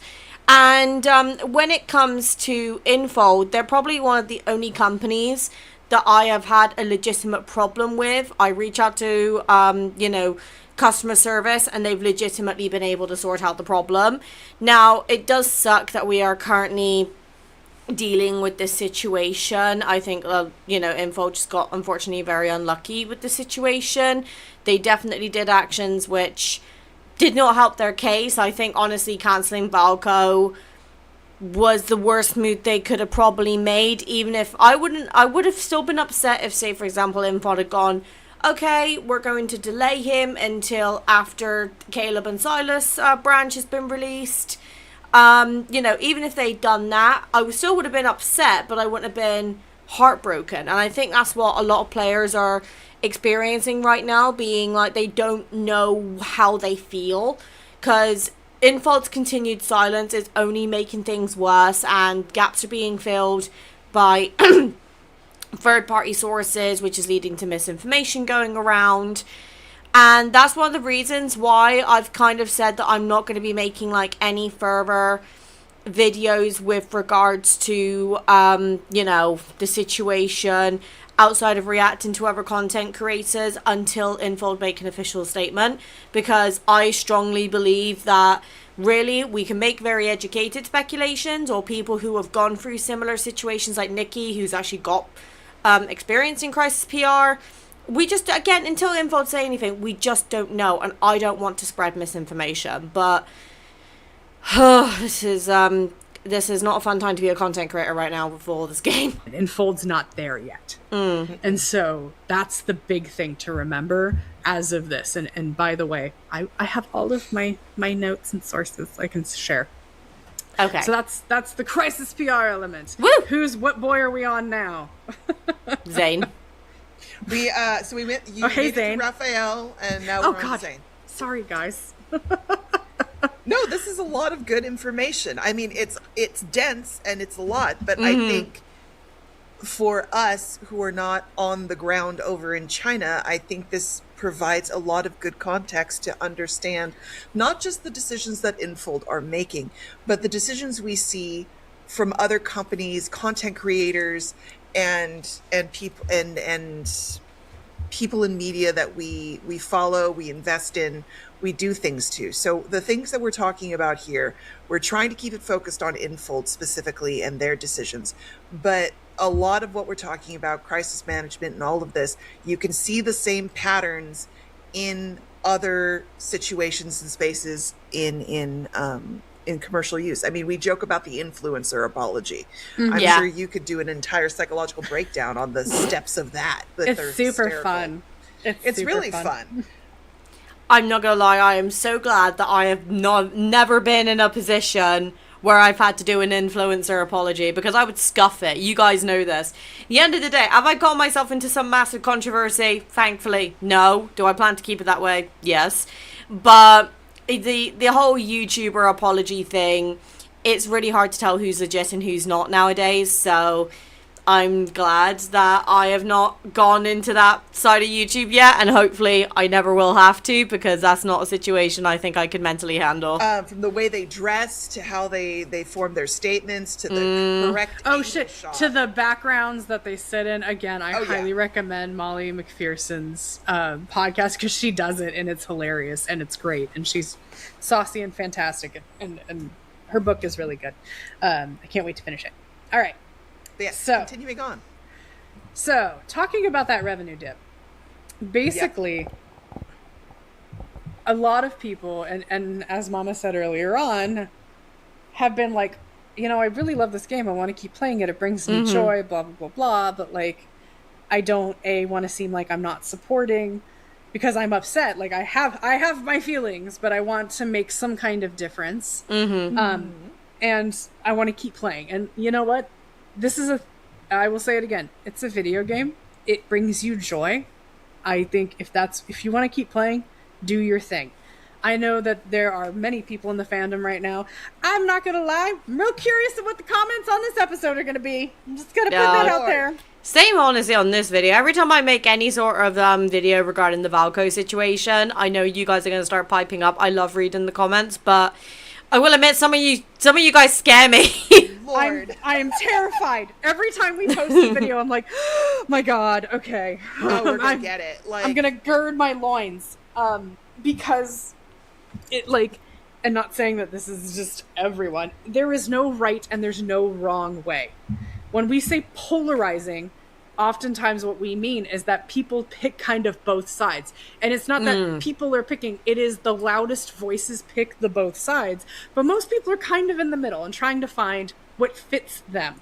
And so I wanted to talk to you guys specifically about what, as a game company, what the fuck do they care about? And how do you hit them where it hurts? Okay, I think I already know the answer, or at least some of the answer, again, from my digital marketing course. So, bear in mind, my one was based off of, I think my assignment was based off of a plant company, like selling plants.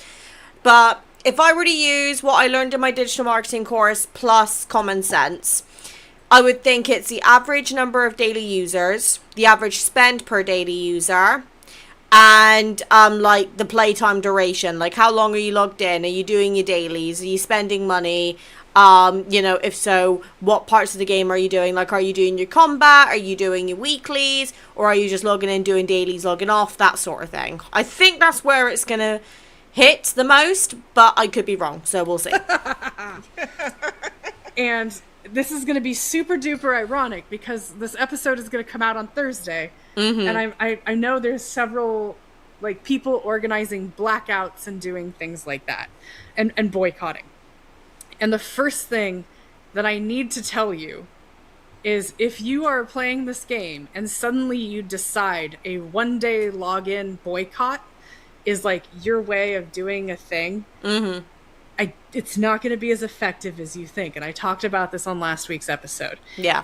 And the reason is it hits the daily active user and the monthly active user metric, absolutely. But as a metric for a live ops team, in gaming, we expect days to fluctuate, and we already model around that. Even from the aspect of, okay, if everyone leaves for a day, it absolutely sends a message, but then if you log back on the next day and keep spending, it just wiped everything that you were trying to say out. So it's like, do you remember when on Instagram everyone would put the black square on, or that they would change their logo? Just fucking think of Pride Month and corporate companies who are like, look what we did for the month of June, and then nothing comes of it. It's the same thing.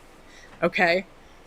So our goal here is to have a discussion around what can you do that sends a message that actually helps the games decide the game's fate, but that's not read as just, this is daily noise or even weekly noise, but is actually words that they understand. So this is my way of trying to be like, if you want to be heard, hit the metric that matters. And it's money, 1, and documented feedback, 2.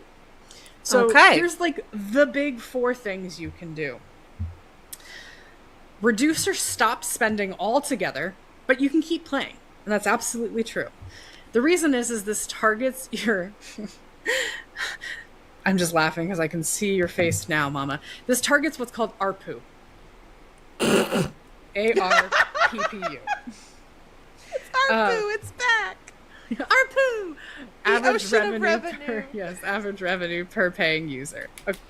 Okay, that's what I'm basically doing at the moment. So I'm still playing the game, but I am not actively spending money on it. Now, I will confess, I went ahead and bought the Aurum Pass on my my main account for like 3 months in advance. Because that's what I do, is when we get a new promise, I do the battle pass and then 3 months of the daily login. So that way I'm not spending on it every month, and that way I have a little bit extra in case there's a particular banner I want to pull on. So I'm kind of locked on my account now for the next like 2 months. So obviously I've still been playing. I've also been taking care of my friend's account, and I've also been taking care of my Valko account, which I am still raising and saving stuff on and doing stuff on. Not just because it's fun to actually, you know, have things to do on my account again, because, you know, it's not end game, but also for the hope that Valko does come back. And if it doesn't, maybe I'll make it into a Caleb account, or we'll just let the pools decide. I don't know, but that could be a video idea. But anyway, reduce spending or stop spending altogether, but still continue playing the game. That's currently what I'm doing. Let me know what you guys are doing anyway, because I'd be curious. Okay. And this is like, specifically, I'm looking at you girlies who are spending a lot. Whales. Not the $10 that covers you for your acquisition cost. But this is like a real, actual health metric of the game. This is, you can keep interacting from a DAO basis. That's your daily active user. You can log in, you can do your shit, you can do whatever. And so what that does is the login helps it so that the game doesn't read as, oh god, the game is dying, people are leaving, eventually shut down, blah, blah, blah, blah. What it reads as, oh shit, our average revenue per paying user has gone down. People are still playing, but they're not spending. Why aren't they spending?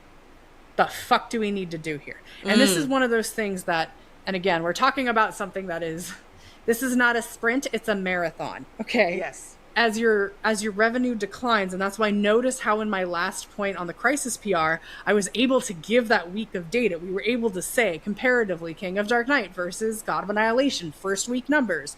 That is real shit that companies are looking at and can talk about.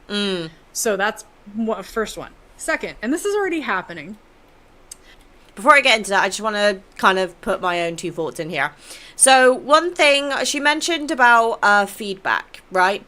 Now, I want to talk about this from a girly who works in insurance, right? So for those of you who don't know, my job is I'm currently an insurance advisor. So my job is to have a look at requirements for different clients and try to find an insurer from an approved particular panel, because I work for a broker, not for an actual insurer, and basically find them the right level of cover at the best price that I can offer.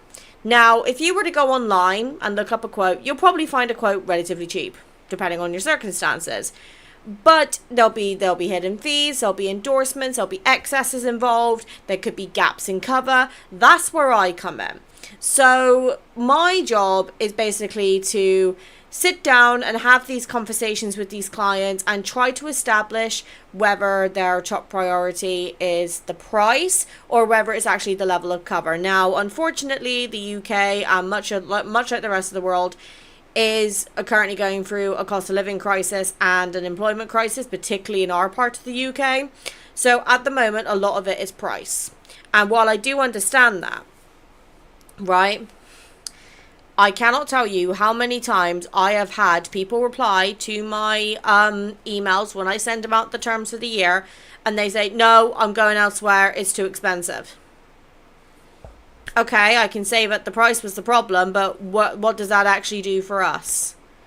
However, then I get an email from a client saying, oh, hi, thank you so much for your email and your renewal terms.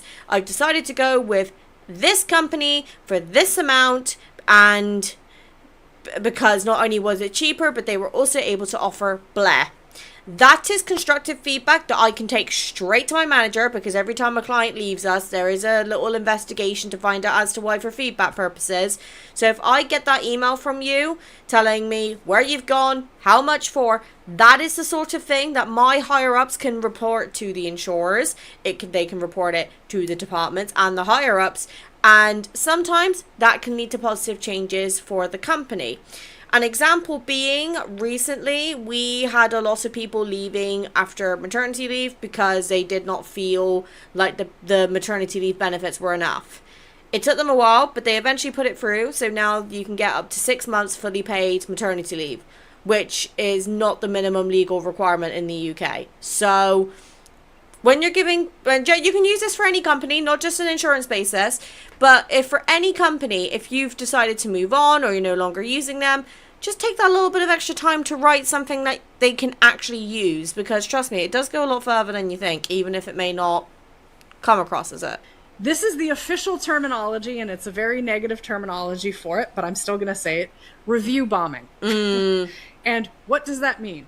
If you were to go into the App Store right now and give it a 1 star because you're upset, you can absolutely do that, and that technically qualifies as a review bomb. Right. But the reason it is important, and we're talking about, I want to give two kind of versions of this. You can absolutely go in and review bomb, give a 1 star, call it a day. The problem with doing just that is that companies like Apple and Android and Amazon, can tell you from working on the inside, they have systems and ways for companies to be like, oh, people are pissed about this thing that's not actually related to my game. My game still works. I did deliver the product as asked, etc., etc. Please get rid of this review bomb. Oh, really? So this is where it gets tricky. So go in and actually tank that rating. Feel free to give them a fucking 1 star. If that's how you feel, bitch, do it. Like, yeah.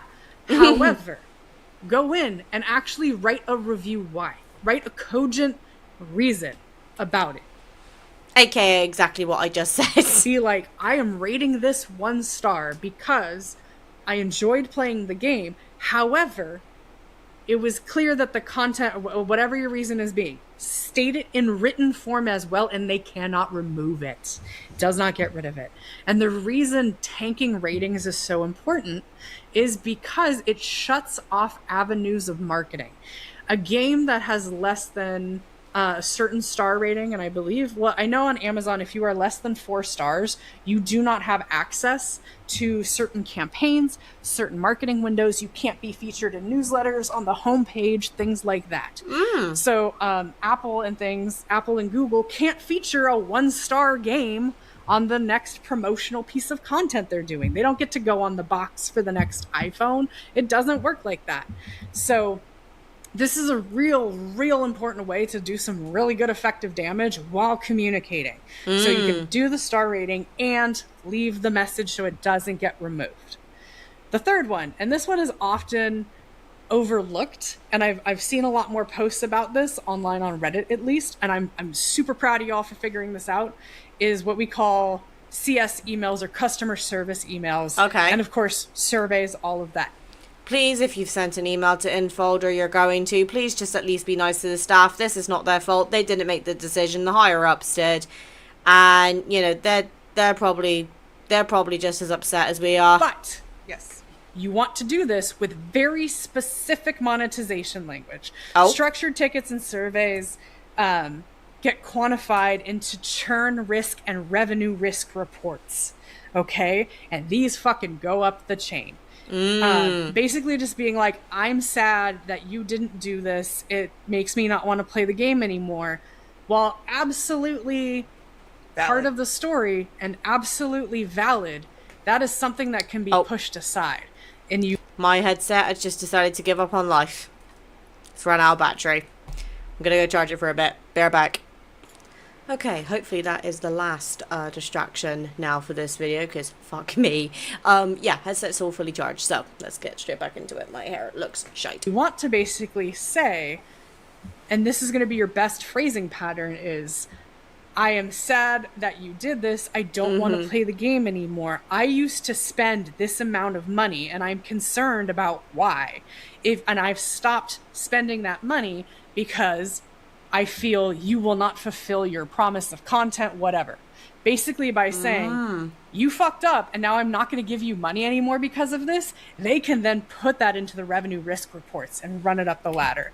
That does make an absolute shit ton of sense. I mean, right, taking out what's happened with Valko so far, you know, to this point, if Infold were to release Valko now, and I hope she covers this, because I think she might bring this up, because it would make sense, but I can't remember what game this was for now.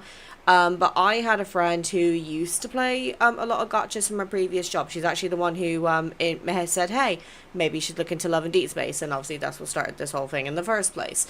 She used to spend quite a bit of money on gachas, and at the time I was a bit skeptical about it, because obviously I was like, well, you know, if the game ever becomes, you know, end of service announcement or whatever, you know, what then? Because you've used all this money on the gacha game anyway. This was me very limited understanding of gacha games back then. This was 2024, so I'd like to think I'm a bit more knowledgeable now.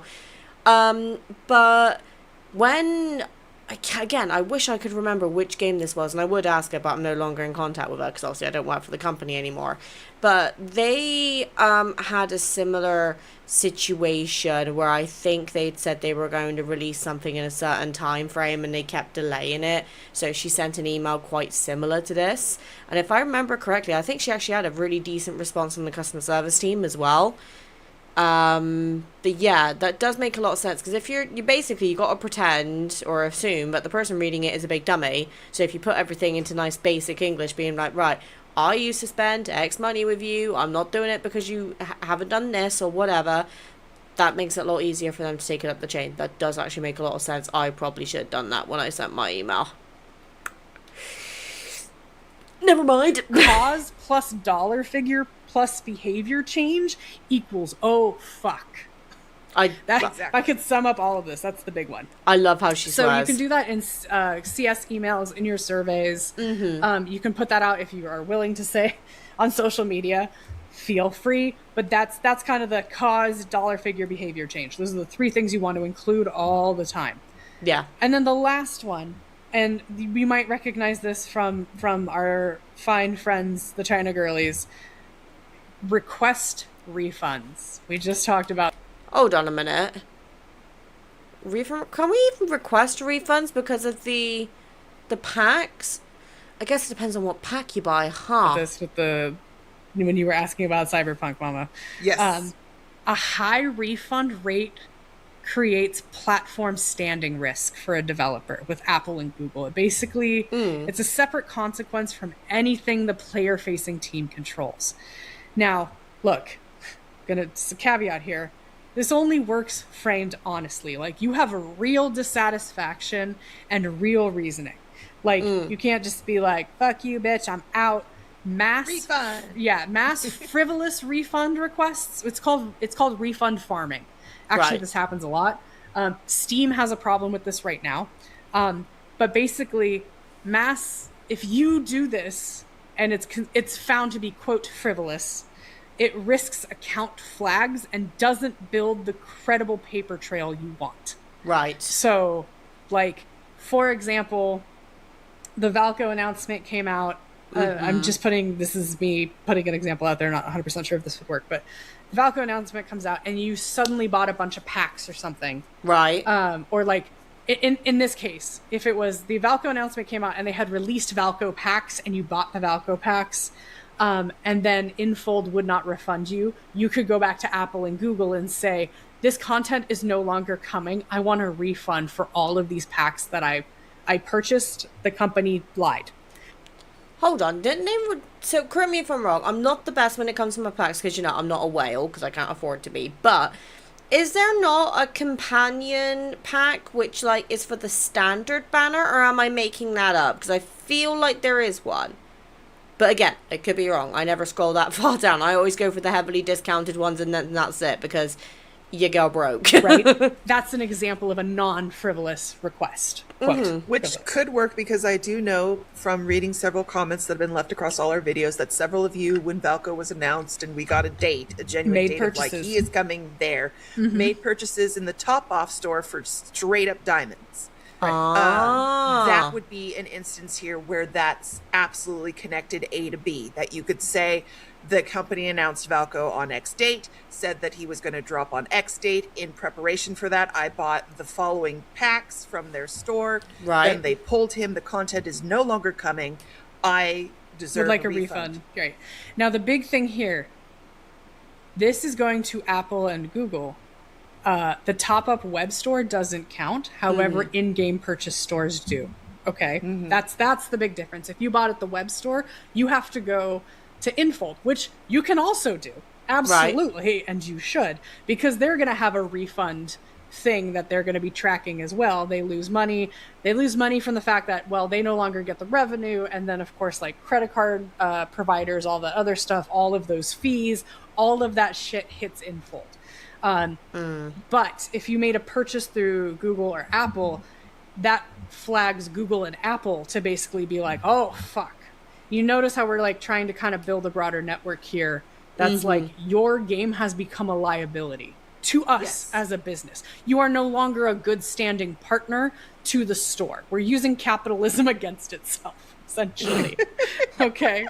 So just, those are like the big ones. There's some other smaller ones I can talk about, but like, those are the big four, from the aspect of, the most bang for your buck while still enjoying the game. Right. Like, there's a bunch of things like consumer protection and regulatory complaints. We've heard about that in China, but like loot box and gacha mechanics are under heavy active regulation scrutiny right now in some jurisdictions, a lot of them, specifically in Europe.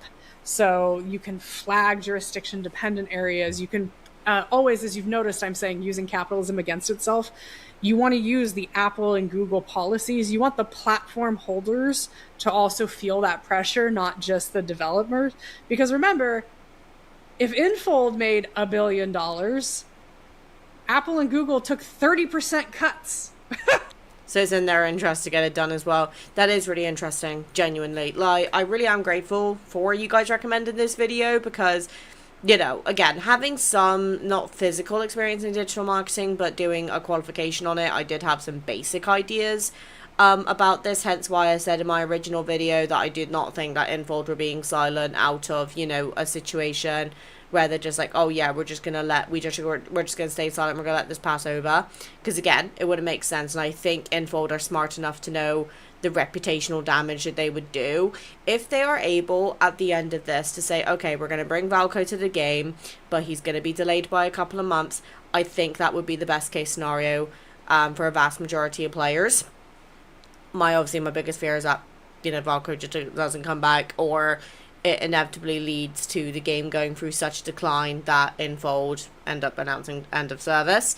But I'm personally in the boat of, we have done as a community so many good things since Valko got cancelled.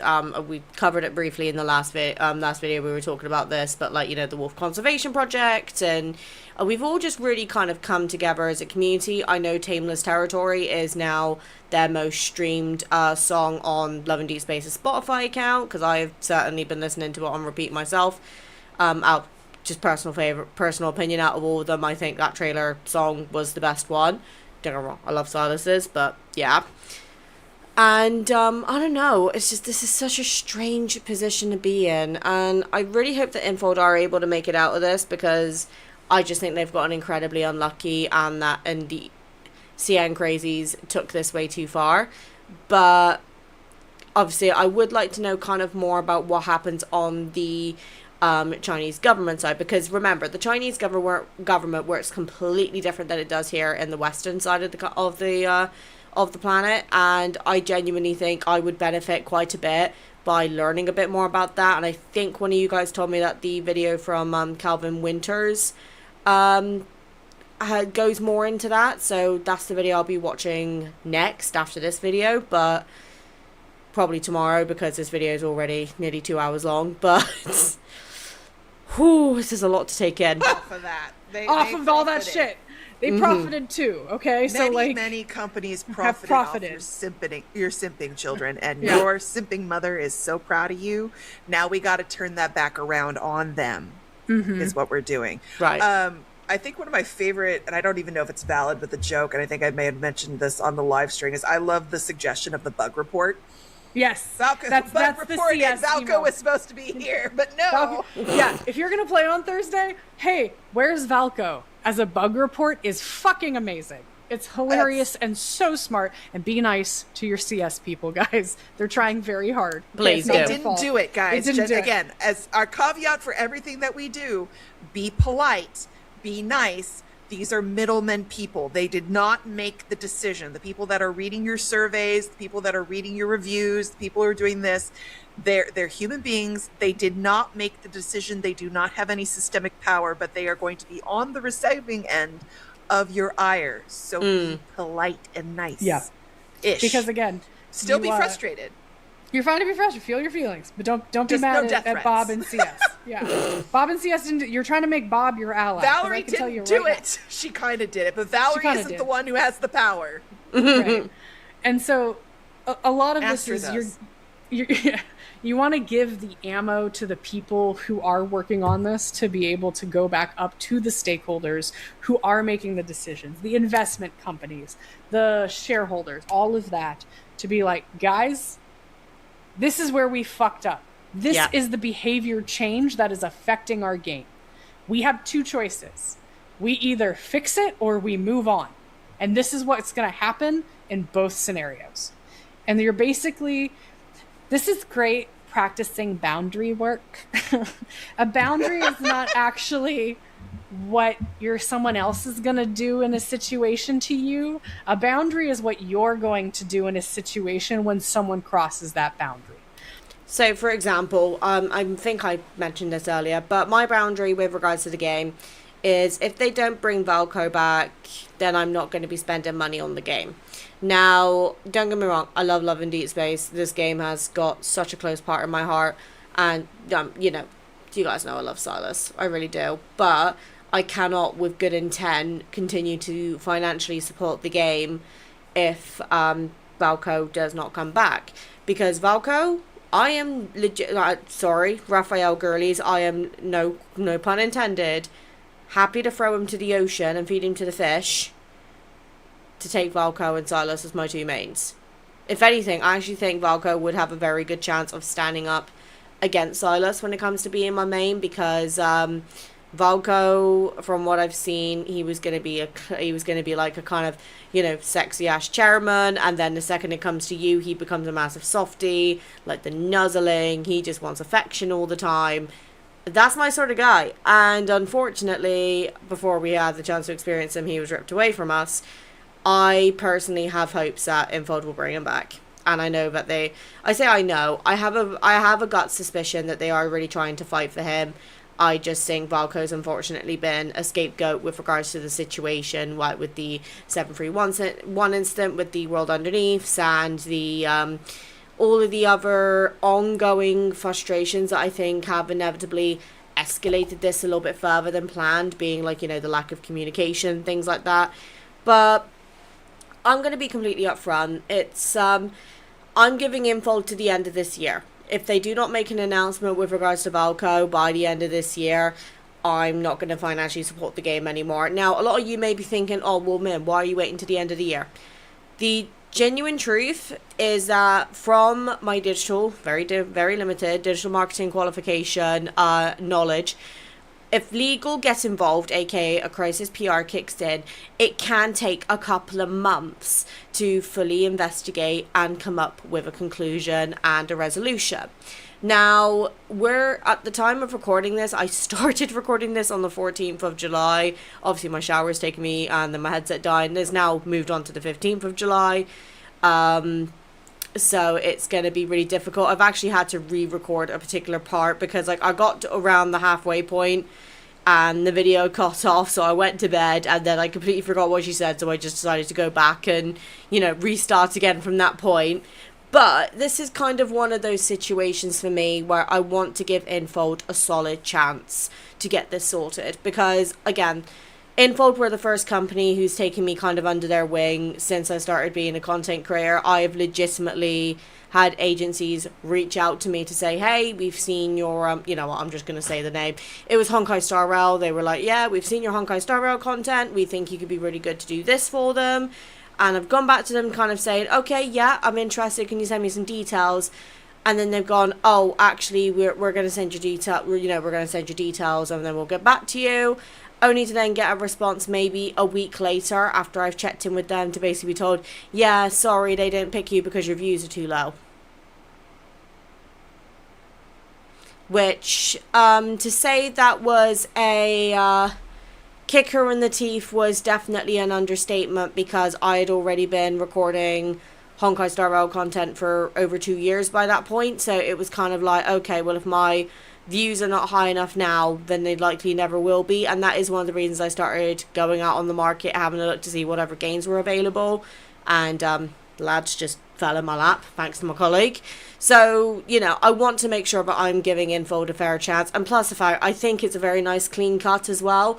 Being, if, say, for example, Christmas 2027 comes, or sorry, Christmas 2026 comes and we've not heard anything, or they've confirmed Valko's not returning to the game, by 2026 is my time to enjoy the game, and then 2027 onwards is going to be my cutoff point, which actually kind of works ideally with a plan that me and Kate are talking about for next year. I can't go into much more information right now because nothing's confirmed, or we haven't, you know, set a decision yet. But it's definitely a situation that's where my boundary is, at least. I'd be curious to know what your boundaries are, if you're, of course, comfortable sharing it. And let me know how what you're doing to participate in the boycott, because I would be very interested to see generally what you guys are thinking. So your boundary could be, oh my god, what's going to happen in both scenarios. We still got another 7 minutes.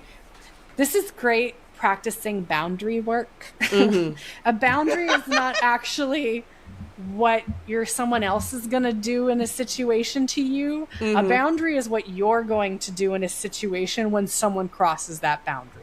So your boundary could be, if on Thursday, when version 6 comes out and Valko's not in it, you uninstall the game and walk away.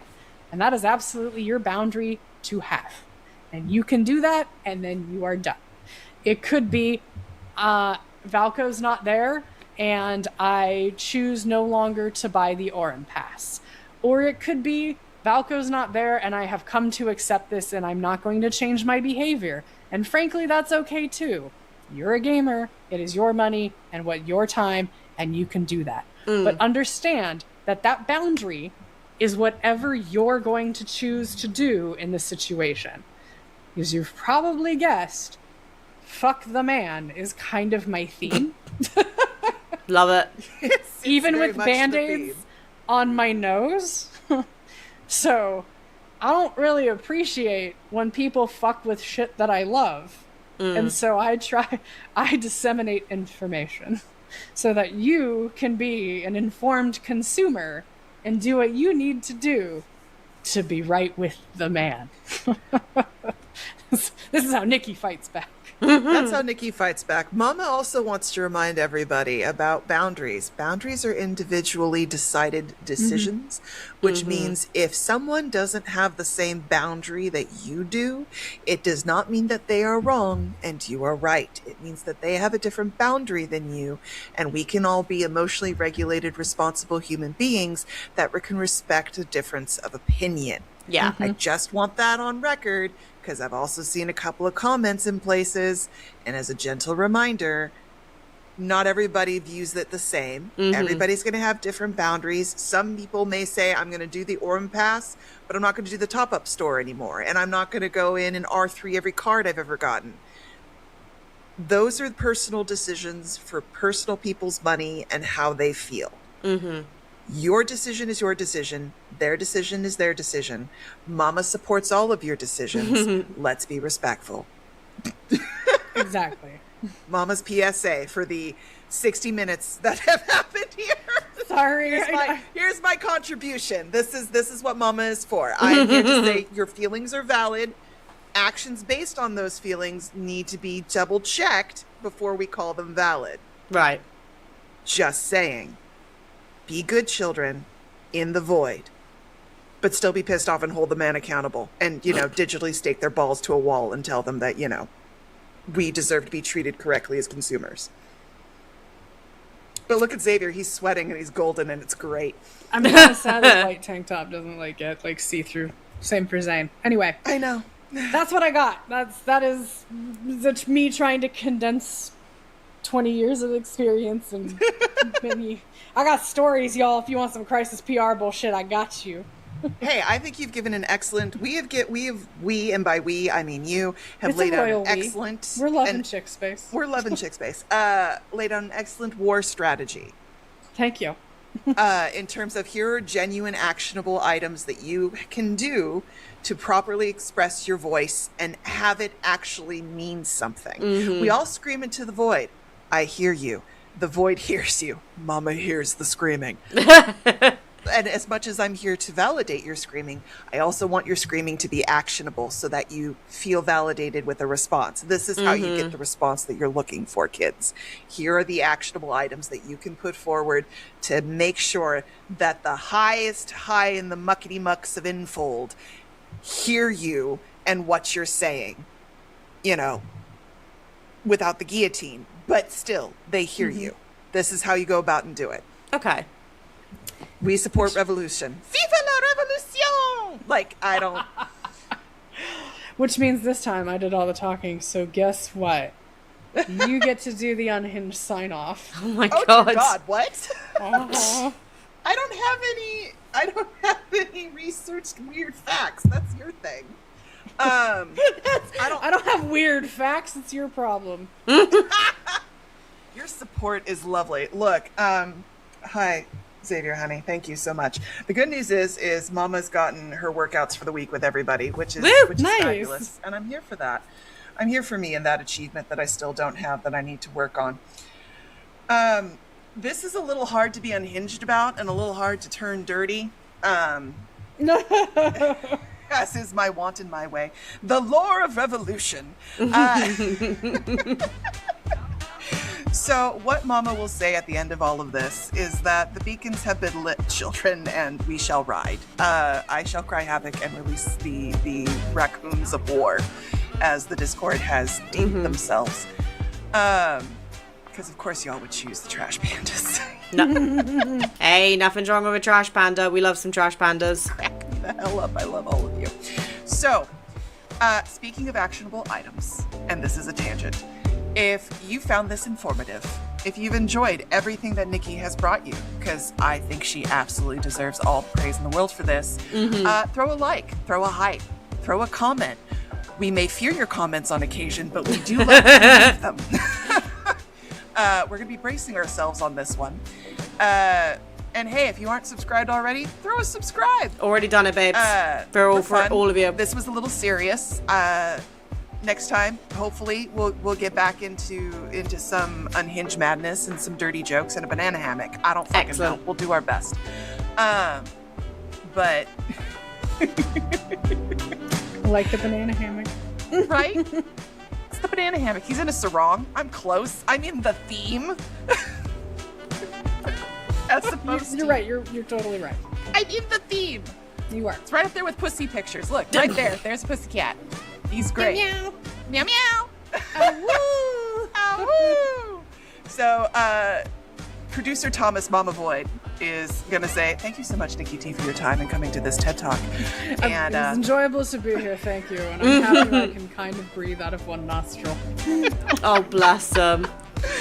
And we love Chickspace. I hope to see you next time. Okay, right. That was Love and Chickspace. Please go recommend and subscribe to Love and Chickspace, and I believe those two also do have 2 individual channels, which I've also subbed to beginning this video. So make sure you do that.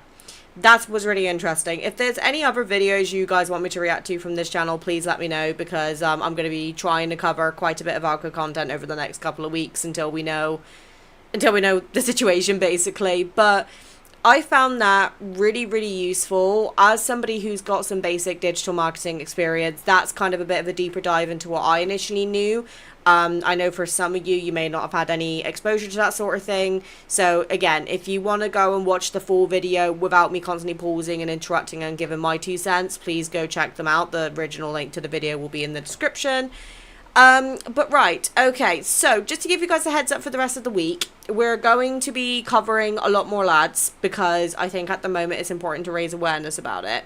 So I do have China's government's official statement on Valko from Calvin Winters. I've mentioned it a couple of times in this video already. That's my next Valko themed video that I'm planning to do. With Wonder and Wonder currently being rerun, I'm gonna maybe replay those cards for my own enjoyment. Maybe I'll post them after. But with regards to the banners, at the time of recording this, we don't have too long. I think on this current banner, let me actually just check. I'm logged into lads at the moment. Let's see. So at the moment, we've got obviously you got the Radiant Fantasia, which I've personally not even bothered with, because, you know, the whole point of it was Valko. He's not there. So we've currently got, as of finishing recording this video, we've got 2 days and 3 hours left on the Wonder in Wonder banner. Now, I'm not a miracle worker. I'm not going to get all 4 of those cards fucking done today, but I am going to replay through all of them. So just to confirm, you know, like everyone for that's going to be the Floral Blessing, Moonlit Dream, Gem Affection, and Grassland Romance.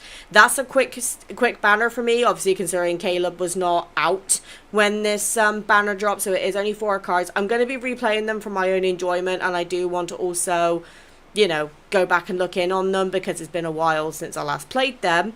So I'm going to go ahead and do that. I will probably post them after. Now, my predictions for the next banner ahead of time, I think it's going to be the Raphael Myth, which I think is going to push a lot of people, because we don't know how many people are going to participate in dropping money for this, with it being a brand new Raphael Myth, because obviously we've only had reruns since this situation, and I am curious to see where Infold's going to go with regards to this one. I'm personally going to try and not pull for it, because I want to save some more wishes, just in case we get like a rerun that I want, or we get another multi or whatever. I am curious, actually. Now that's a good point. If Valko was accommodated to being a multi, does that mean they're going to have to remove his... Oh god. Oh, I'm going to stress myself out just thinking about it. But basically, my general jits right now is I'm trying not to spend money on the game unless it's a Silas card. But I am still continuing to save up resources for Valko, because if it is a case where he gets released later on in the year, I've got more time to get the account ready for it, essentially. And I just want to remind everybody that even though this terrible situation is coming on, we've really come together as a community, And please continue to support each other and talk to each other in the comments. I do read them, even if I don't necessarily get a chance to reply to them. And yeah, just take care of yourselves. But I will sign off now because it is nearly 1 a.m. in the morning. Because, you know, my shower took too long and I was waiting for my headset to charge. I am going to... What am I going to do? Yes, I'm going to sleep because I have work tomorrow. Love my life. Anyway, thank you guys so much for watching. I will see you in the next one. And, of course, let me know what cards you want next. See you soon, guys. Bye.